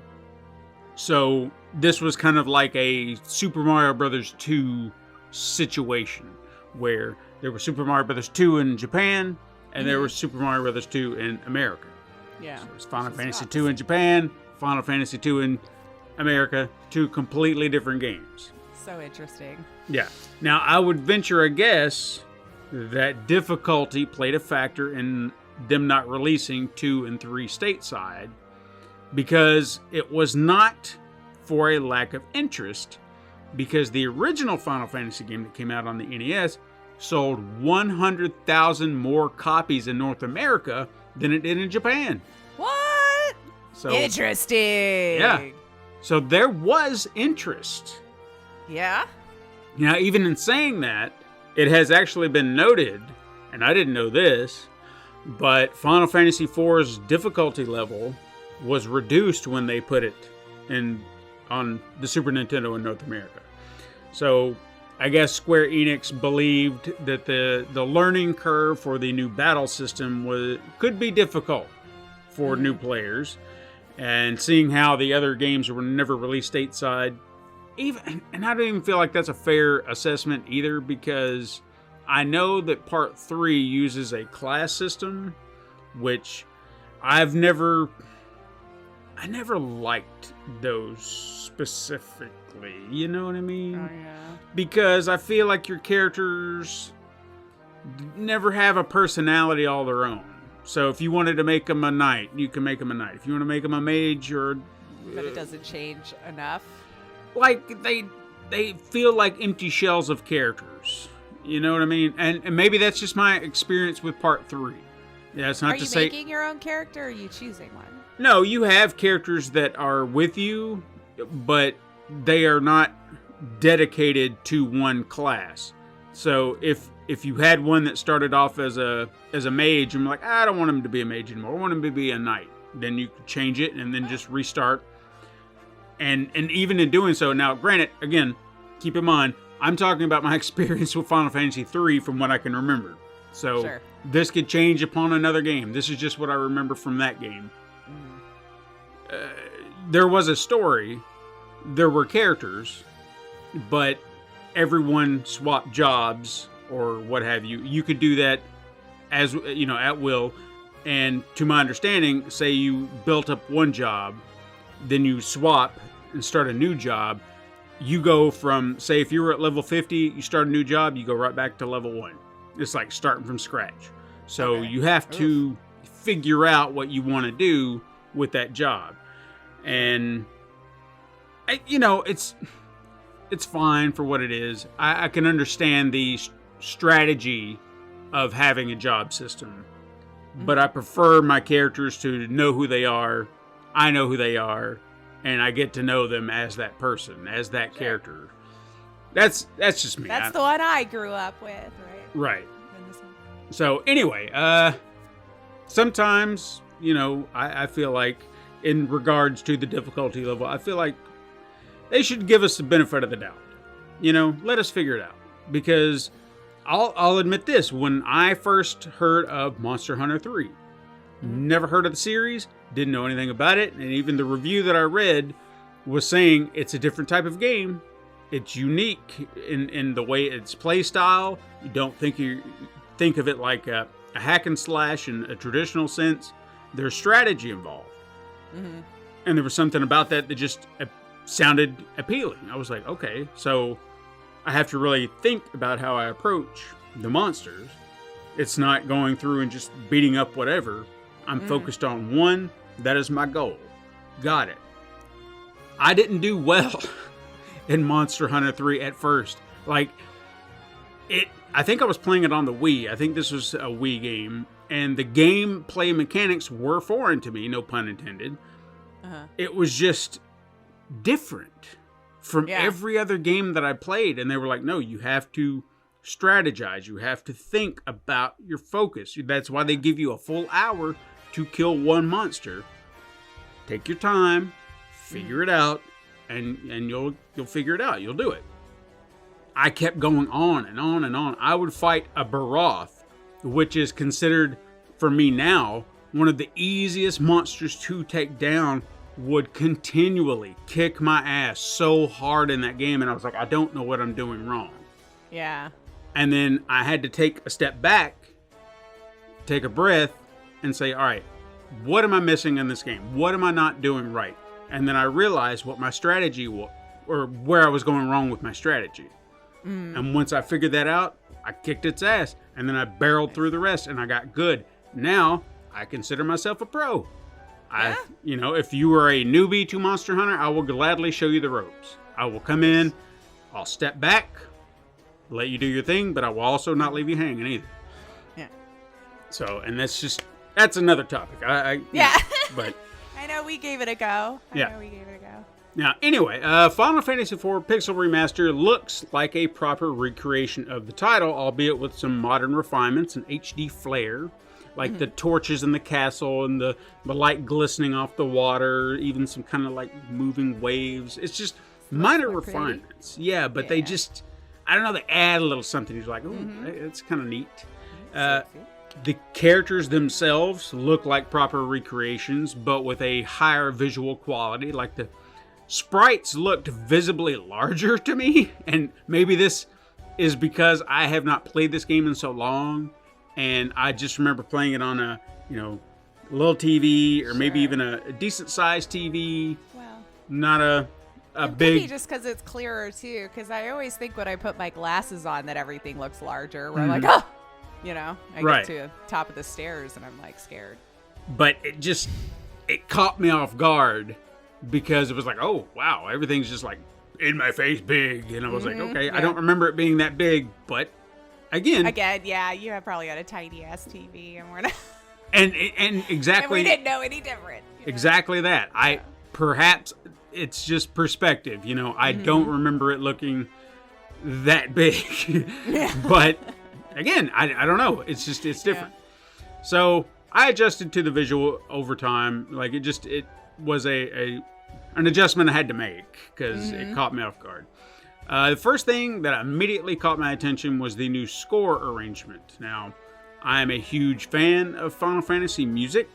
I think it's just perfect. In every game, they do some incredible stuff. Now, this is going from a 16-bit score to a more enriched orchestra. I won't say it's necessarily using completely live instruments, you know what I mean? I think sometimes they use synthesizers and a few little digital sounds here and there, but whatever they did, it elevates the material for me. And the actual original composer, I practiced his name. And I know I'm gonna fuck it up, but I'm gonna try. Nobuo Uematsu. I'm not looking at it, so it sounds perfect to me. If somebody wants to correct me on that, be my guest. I tried my best. But he oversaw the actual arrangement, so it was to ensure that all the themes followed in the tradition and proper evolution of what came before it. So kind of like if you heard the music, and then now you're hearing this different take on the music. Nothing about it changed for you. You're just like, oh yeah, that's it. Oh yeah, I hear what they did, but it still sounds like that. Oh yeah.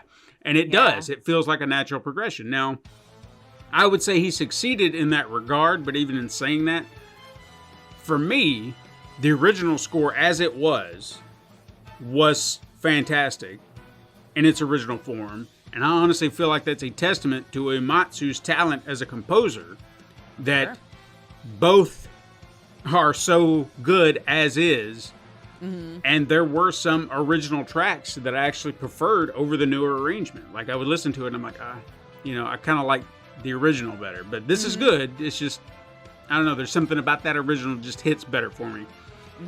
And if you want that, you can have that. They didn't take it away. There is an option if you want to go back to the original compositions, you can do that.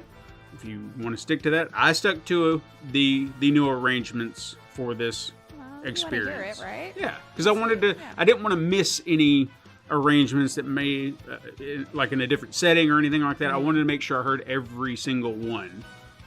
And like I said, some hit harder than others that I listened to, and I was like, oh yeah, I love what you're doing here. Especially, it seemed to be more of the, what's the term I'm looking for here? Like in castles or something like that, where everything's a little bit more marchy and commanding. Dun, dun, dun, dun, dun, dun, dun. I'm sure the music is playing over the background right now. But those kind of caught my attention more. Like they were punching a lot harder. And then there were a few others, while not bad, there was just an element that I didn't feel like was hitting the same way for me as the original composition did. Little things like that. So, fun fact though, what I found out as I was doing a little bit of research here, the theme of love, as it's called in this game, which is between our main characters, it's actually been taught as regular music curriculum in Japan. It was so popular. And I even went back and listened to it. I'll play it right now so people can know which one I'm talking about. But I thought, oh, that's pretty cool. Hey, it's not like we don't do it. Yeah, exactly. You know, we show Romeo and Juliet in school, for crying out loud. Movies, so why not? Now, as I mentioned, there were some adjustments you could make in the settings. Now, if you're looking for a more classic look, you can not only change the music back to its original format, like I said, but you can also change the text font as well if you want something more 16-bit and nostalgic in that way. I personally think the new font style is fine. I had no desire to change it. It was smooth, crisp, everything I needed. I can read it. Yep. Additional settings include the ability to adjust your walking speed to a run. So if you feel like you're moving at a slog and you just want to go, click it, boom, and you can just toggle it on as desired. That would just stay on for me because I did turn it off on occasion because sometimes you're kind of walking through a situation and you just zoom right past where you were going and be like, whoa, come back. and then you're struggling to try and, because you're going so fast, and you're like, I gotta go like that fast. Yeah, like you're going, like I want to go down, get into, and you just, all right, stop, turn it off. Okay, there we go. Oh, because like you're overshooting, going. Yeah, yeah. Like you're just going way too fast, and be like, oh, stop. So sometimes I would turn it back off. Plus, if you wanted to, they have given you the option to turn off enemy encounters. Now, this may seem ridiculous, given the nature of an RPG. You may want to fight some enemies to build up your levels, but I would find it occasionally handy in a certain situation. For example, say I just had my ass handed to me by an enemy, okay? I'm low on HP, MP, maybe I'm out of stock items. I don't have anything on me. I just need to get to a door or a safe spot, and it's just right there. Click that button, take a few steps, boom. Just to be safe. Just to be sure I don't get hit. I still feel like that's cheaty, but they put it in the game. So, they did. Yeah. And I would use it on occasion if I felt like my levels were in a good place. Say I didn't feel that I needed to fight an enemy right now. And maybe I forgot a treasure chest and wanted to kind of go back through an area and just hunt it down. I would turn enemy encounters off. It's like, I just want to get in here, grab that chest, and get out. That's all I came here for. I don't want to be dicked around. I don't want to be stuck in here for 15 minutes for something that will only take 2 or 3 for me to just run, grab, and go. Yeah. You know, I understand it could sound like cheating, but I just felt like it was a convenient feature for me on occasion. Sure. And again, single player game, you do what you want. Exactly. Yeah. Now, if you'd rather not risk the chance, you can toggle encounters off, you know, like I said.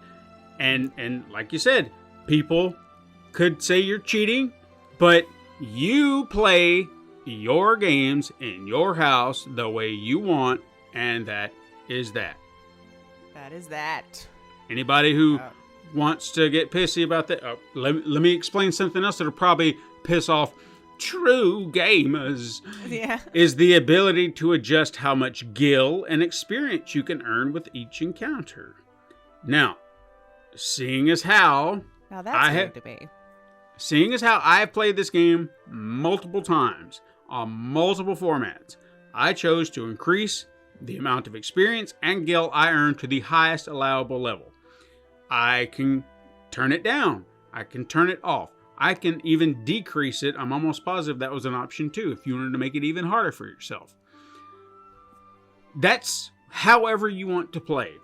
I did not see the need to put myself into a position to replay a game that I have played time and time again, 60 more hours or more, to grind and grind. I know that I just wanted to experience it again, and I kind of just wanted to get it over with.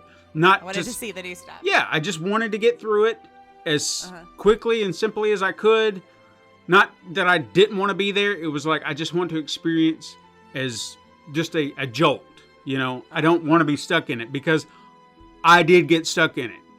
So don't think that these settings will make it easier for you. Oh, no, no, no.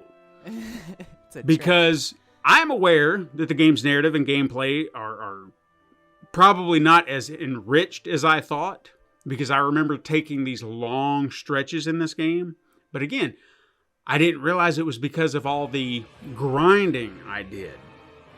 Because I barreled through this story and I thought, shit, I thought it took a while before I got here. And look where I'm at, man. Like, I just my brain couldn't wrap my head around. I was like, shit, I thought this was a little later in the game. Oh, well.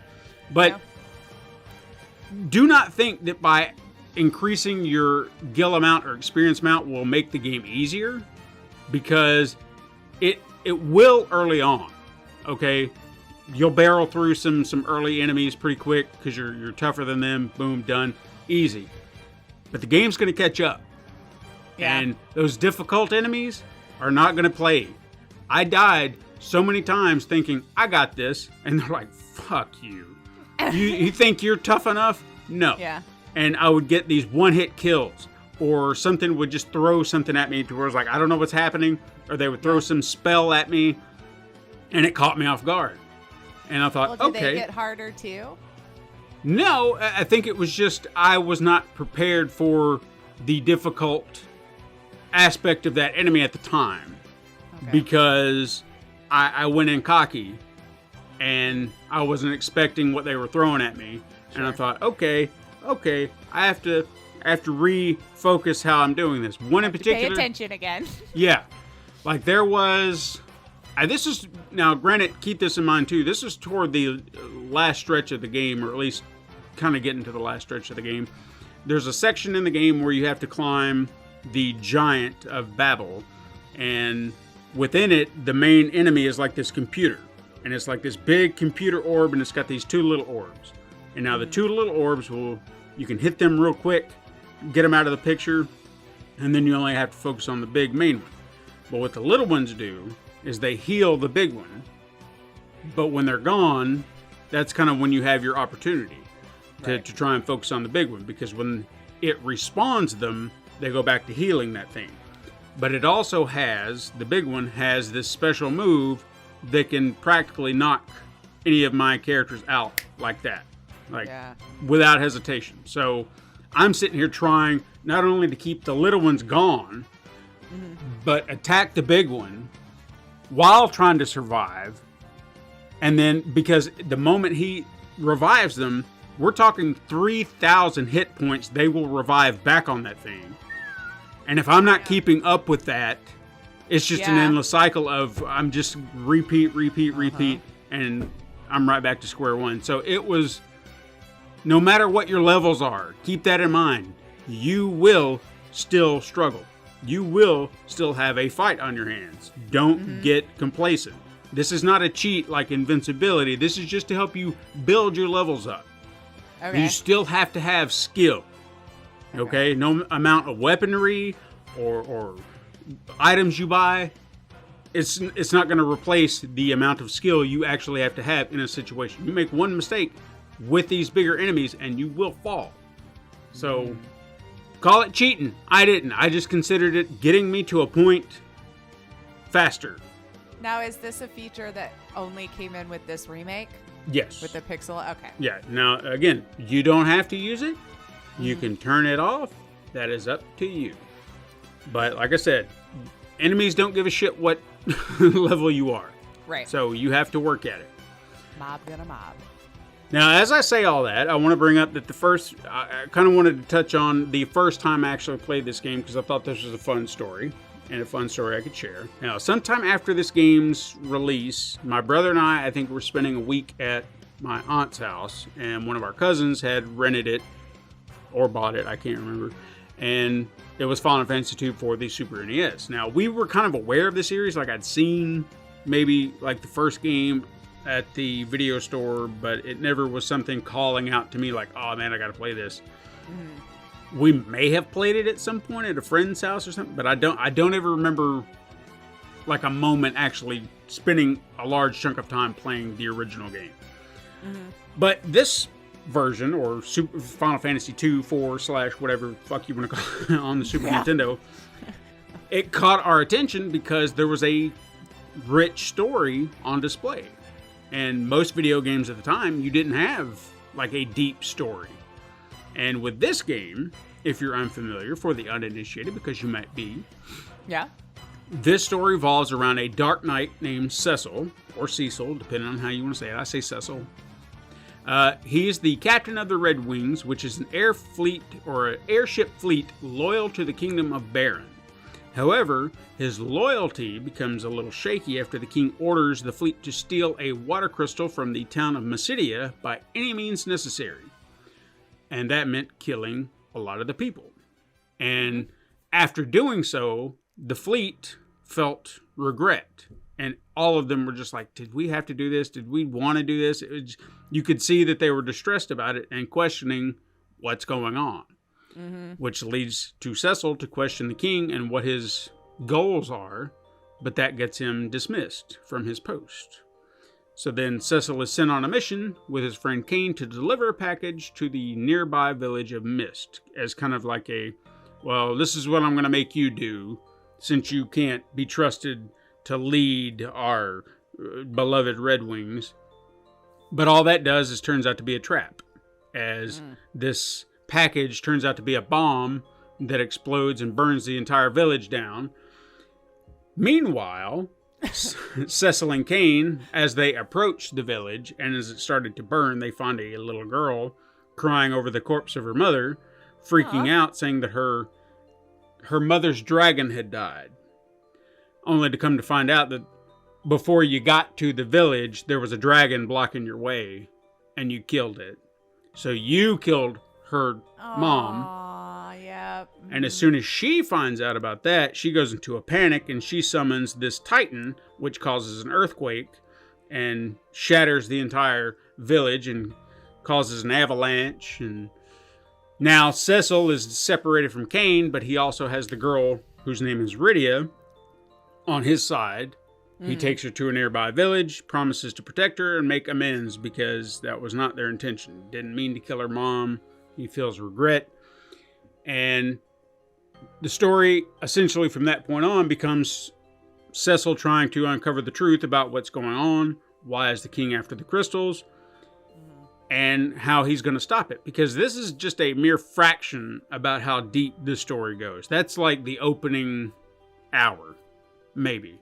But there's so much more to it. Like why is Cecil struggling with this darkness? Because, like I said, he's a dark knight. How can he defeat darkness if he's a dark character? How is he going to help this little girl? How are they going to... all the people that they meet. There's so much to this story. Like I said, I could go on, but we don't have time for it all. Sure. You have 60 hours of game, right? So. And fun fact that I found out upon doing a little research into this game, the full script that was written for this game could not be used because of the technical limitations at the time. Like, it was so massive and so deep that they had to cut things out of the script just to make it work. And he essentially did, I'll give him credit, the writer stripped it down to at least the main story beats. So it was like anything that felt extra or tacked on, it was like, all right, just streamline it as best you can. Make sure we at least are following the proper beats. And that's that. So for me, my brother and my cousin played the game. I was relegated to the little brother zone where I just watched on the sidelines. Oh, yeah. But as I watched, I was kind of becoming heavily invested in the story, but I was also learning how to play. I was watching the strategies. I was seeing how they were doing things, but I didn't feel like this was a bad problem. I was learning to play the game, but I was also enjoying the story. So as the story was progressing, I was like, all right, what's going to happen next? I'm excited. Yeah. Now, one evening, they had managed to reach the final boss, Zeromus. And I had watched them struggle to defeat him. Like, they were kept dying and was like, oh, man. So they had taken a break. They paused the game, went to go eat dinner, and I took an opportunity to try the game myself. I was like, what's the harm, right? What's the harm? Yeah. I couldn't do any worse. I'll just die again. But, I Right. wanted to play the game. They weren't letting me play the game. I want to play the game. So I picked up the controller. I headed to fight off Zeromus. And using everything that I learned, watching them play the game, I executed my strategy. That was kind of in my mind, nothing special, but I was just trying to get it taken care of. And I did. Nice. Much to the chagrin of my brother and my cousin, because at the time, I thought I was doing them a favor. I thought I was like, hey, I beat him. Look what I did for you. Now we can move on to more stories. Yeah. And I didn't understand, maybe the frustration was not because I beat it, but I robbed them of their victory. They didn't get to beat him. They worked all this time to beat the game and beat the enemy. And then I just came in and was like, here, I did it for you. Yeah, I never played the game once. Here you go. Right. I mean, there was probably two really things there. Like, he never played it and he took my victory. Cool. Yeah. Cool. Thanks, bro. I just thought they'd be happy. I was trying to help. Well, in the brain of a kid, I'm sure it was just like, well, you were struggling and getting mad, so, I didn't think, like, I did not have any preconceived notions that I was going to go in there and just do it like, oh, I'll show them. Sure. It was just like, I'm trying. I'm trying. So, anyway, they were not happy. Another new addition that I actually did not realize was new because my brain remembered this feature in another Final Fantasy game. So I was just like, oh yeah, obviously that's here, but it was new to this game and I just didn't realize it was an active time battle bar. Now, this was a feature that I remembered very vividly in Final Fantasy VI, but not here. And I think that's where my brain was just like, because when I heard that it was something new added, I was like, was it? I was like, no. And then I had to really look at it. I had to think about it. I was like, oh shit, this is new. So if you don't know what that is, the active battle time is a battle system that allows time to continue as you are making your decisions in real time. So as you're trying to select what your characters are going to do, the enemies are still going to be attacking. Oh, okay, yeah. Now you can make adjustments to that where you can, I think there's a wait setting, and what that'll do is as you're, say you want to use a magic spell, as you're going through the menu, that'll kind of put a pause on them. But the moment you come out of it, then the fight's back on. Sure. So it'll give you a little bit of leeway, but do not make a mistake and move out of that menu box, because the moment you do, the fight's back on. Yeah. So even if you were just like, oh, accidentally, nope, sorry, fight's back on, so you're going to have to get back into the menu and go at it. So be very careful about how you do that. But again, you can also kind of keep it moving, so you're having to be on your toes. Even as you're looking, the fight's going to continue without you. Sure. So it just depends on how you want to play. And it's something that kind of keeps you on your toes, which I can appreciate. Now, I personally think that it's a good system. I did not realize that there was a kerfuffle about the system. Oh, what's that? I guess some people do not care for it. I think because I grew up with it, I think it's fine. I think it's what I expect.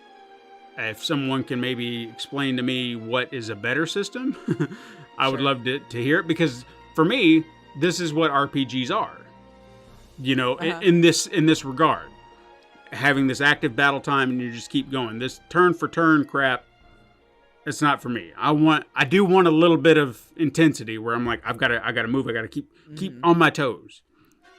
But that's just me. Anyway, like I said, the bar that they added, actually, it's almost like a timer. So as it's kind of increasing, you'll know when the next move is going to happen, who's going to have it, and you can just kind of be prepared. That was not present in the original game, and I didn't realize that at the time. So I was like, oh, that's neat. So it's kind of a nice thing. It's not a necessity per se, but it's just kind of nice so you can, if you follow along with it, you can know who's going to be up next, and you can kind of already be planning your strategy. So it's like, okay, so they're going to come up next. I'm going to make them do this, or I'm going to make them do that. Little things like that.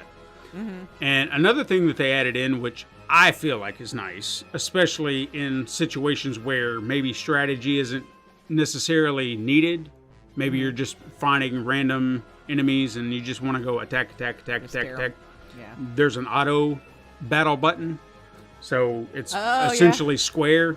Just hit square as soon as the fight goes, and they will utilize, like the computer will utilize the very last move that you placed. So be aware of that. If you want everyone to attack, you might have to go through at least one fight and just make everybody do that.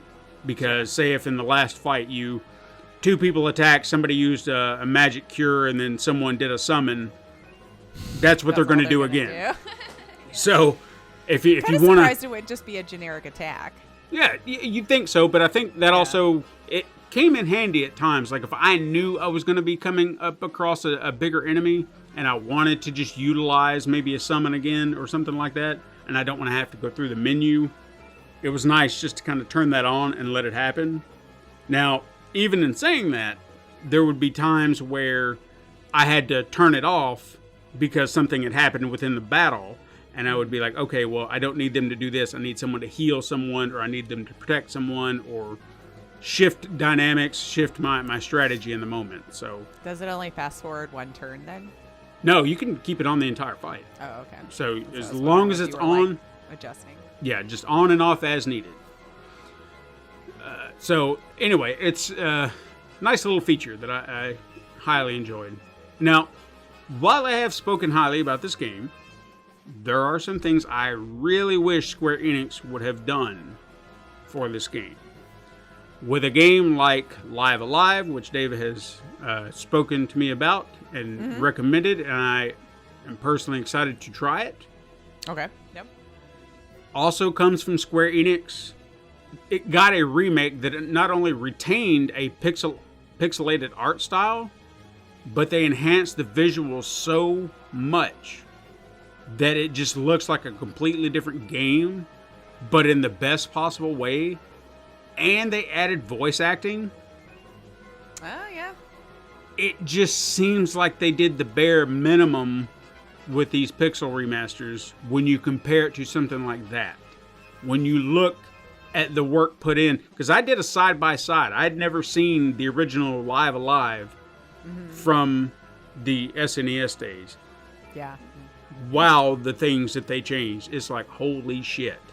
For the better, though? Or? Oh, yes, absolutely. Okay, like the new version, what they did, and even sticking to, like, they could have gone to a different art style, but they stuck with a more pixelated, traditional sense, but enhanced in every possible way.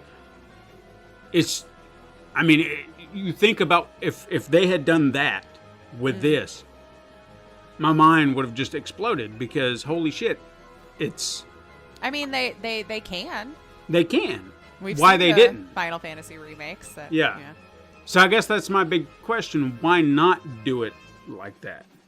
Granted, I understand there would be more work involved, and I guess they wanted to do the bare minimum, but it just feels... Or just to hold more true to the original way the game played, because the ones that we have now are just playing so much different. Like, it's almost like an open world, third-person game, whereas those are more heavily text-based, which is why I also don't know that I care about adding voice acting, personally. But not knocking it, but, like, I don't know that I need it in games like that, because I tend to want to read at my own pace anyway, so I'm going to cut you off before you're done. Well, the only reason I would say that I would prefer it in this situation is, say...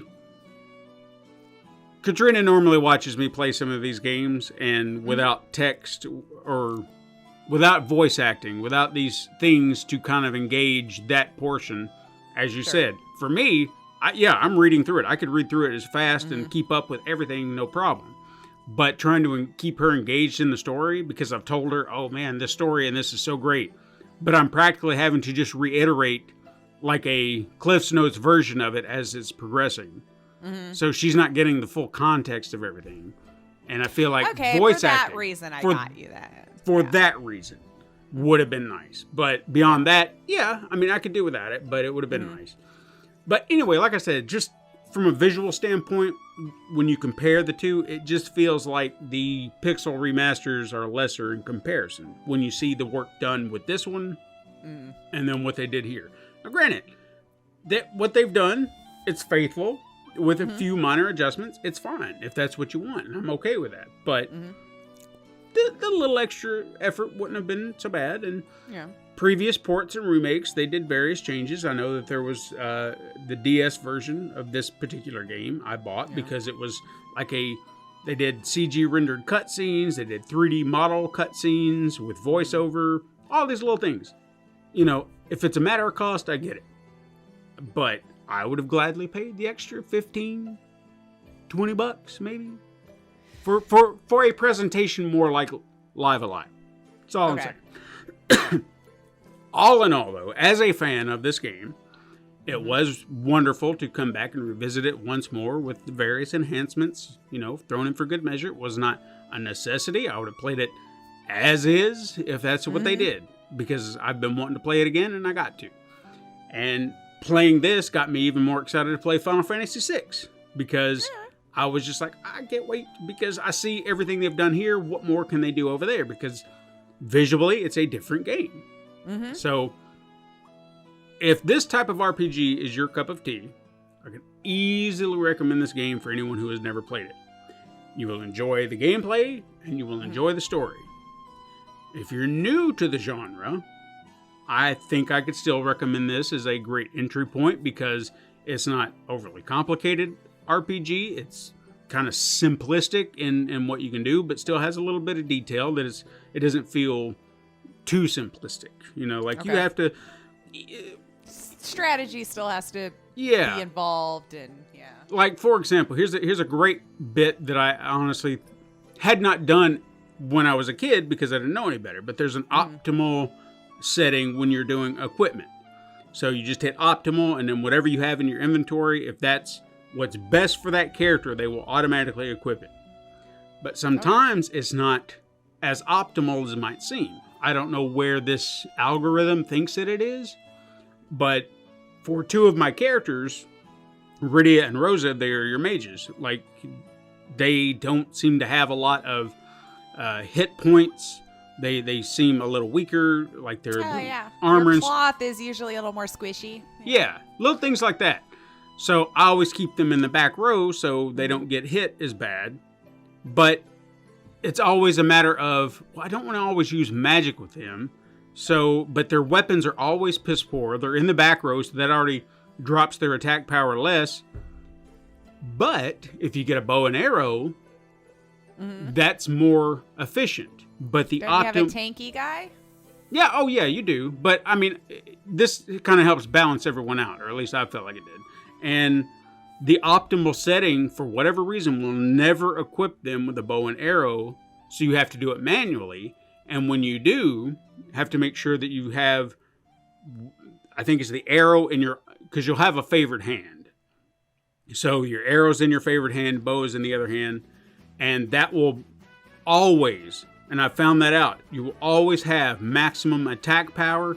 It's a hell of a lot more optimal than your damn staff that'll do just like, you know, weak little taps on somebody. But that bow and arrow, I'm talking, once you're maxing out your levels, Rosa's sitting there like, pow, and it's like 2,000-3,000 hit points. And I'm like, and she's just as badass as everybody else. So now, can you pull aggro? Yeah, I feel like she's gonna be like the next target, and you're like, yo. So just little things like that. You know, don't always go with that. Think about what can you do to adjust it to work better for you, because sometimes optimal is not always optimal. And I don't understand how. Again, I don't understand their algorithm, but whatever. Yeah. Bow and arrows for the mages. You to play it. That's all I'm saying. But anyway, if RPGs aren't your cup of tea, possibly you could find someone who could be playing the game. You could go into little brother mode and just watch. Yeah. You know, experience the story. Plenty of streamers, Let's Plays, I'm sure, on YouTube's. Yeah. Oh, for sure. I mean, for all I know, it could spark an interest that you never knew you had. Mm-hmm. Because I never thought these games were for me, and watching that, I was like, I can get into this. And now I love them. There we go. Yeah. So I always say, try anything for a little bit. You never know. You might find a new favorite that didn't seem interesting before, and here you are. Well, That's fun. Right. Yeah. Fun. Excellent. Go check it out. Have you beat it already again? I did. I did yesterday, and that, you know what? That's one part of it I didn't actually jot down, but that is something I wanted to. I did trophy hunt. Okay. Oh, okay. And I went through to see, okay, well, what do I need to do for a trophy hunt? And there were some elements that I vaguely remember from the original game. Okay. But you talk about trophy hunting is where you're going to have your grind, and there's nothing you can do about it. Like, to a point, there is some things you can help kind of expedite it, but it's not going to fix it. So there were, luckily they made it easier to track, because you had to collect every item, every treasure, all that stuff. Granted, they actually allow you to see it on a map, to where you see, you know, how much treasure is in one area, whether it's a treasure chest or a hidden item. So you have a differential of the two, and you know where to start looking. That helped. Your bestiary, that was another thing that I had to fill up, so you had to encounter every enemy. And sometimes that wasn't easy because you had to figure out, where's this enemy at? I found a guide that kind of helped me pinpoint me and say, well, go over here and kind of look in that area and you'll probably find it. Then the one thing that was the worst is there are secret summons in the game. Rydia is a summoner. She can summon all these, big summons.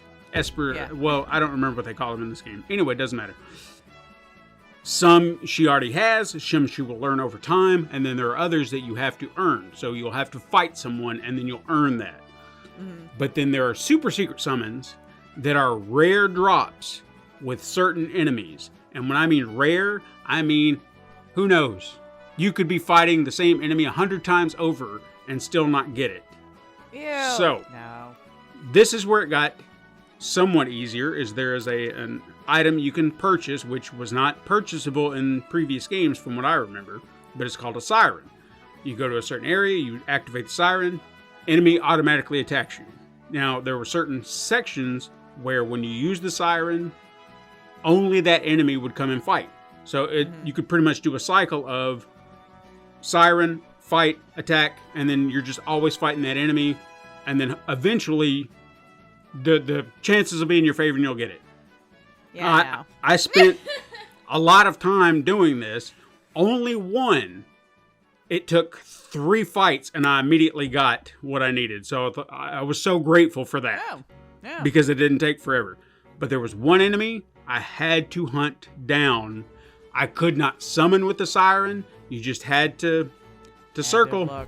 And I got to a point where I was like, God damn it, I don't know if I can do this anymore because it's a random occurrence, a random encounter. I couldn't make them come to me. How long is this going to take? I don't know. Yeah. And then finally it happened, and I was like, oh, thank God. Yeah, that it wasn't as bad as you thought. Yeah, I don't. So That, so good for you. It just makes me wonder how, because I'm going to look at it again with 6, but I know there's a lot more to 6. So I don't know. That one might be a push or a step too far. We'll see what you get along the way. Yeah. That's all I do. That pops up as I'm playing. I'm like, oh, look. Hey. And then that's all I ever see again. Well, perfect. Well, that's our show. You can hit us up sometime on Twitter at Super Mega Crash, maybe. I don't know. Or go to Instagram to view the weekly icon art Stephen puts his time and love into.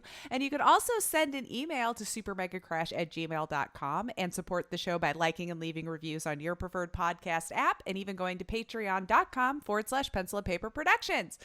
If you want more than just podcasts, head on over to youtube.com/Pencil and Paper Productions for more. We're doing good at Discord. Help make us great. Come on in and join the tomfoolery. Links are in the description down below.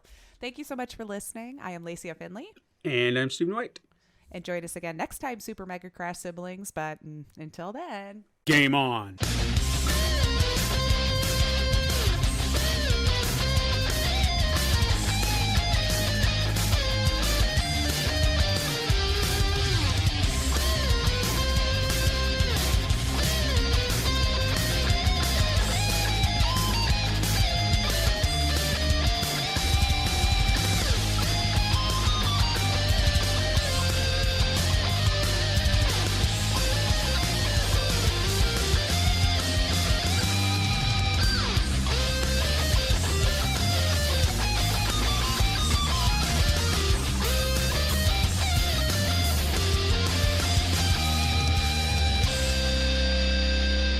This has been a Pencil and Paper Podcast Network production.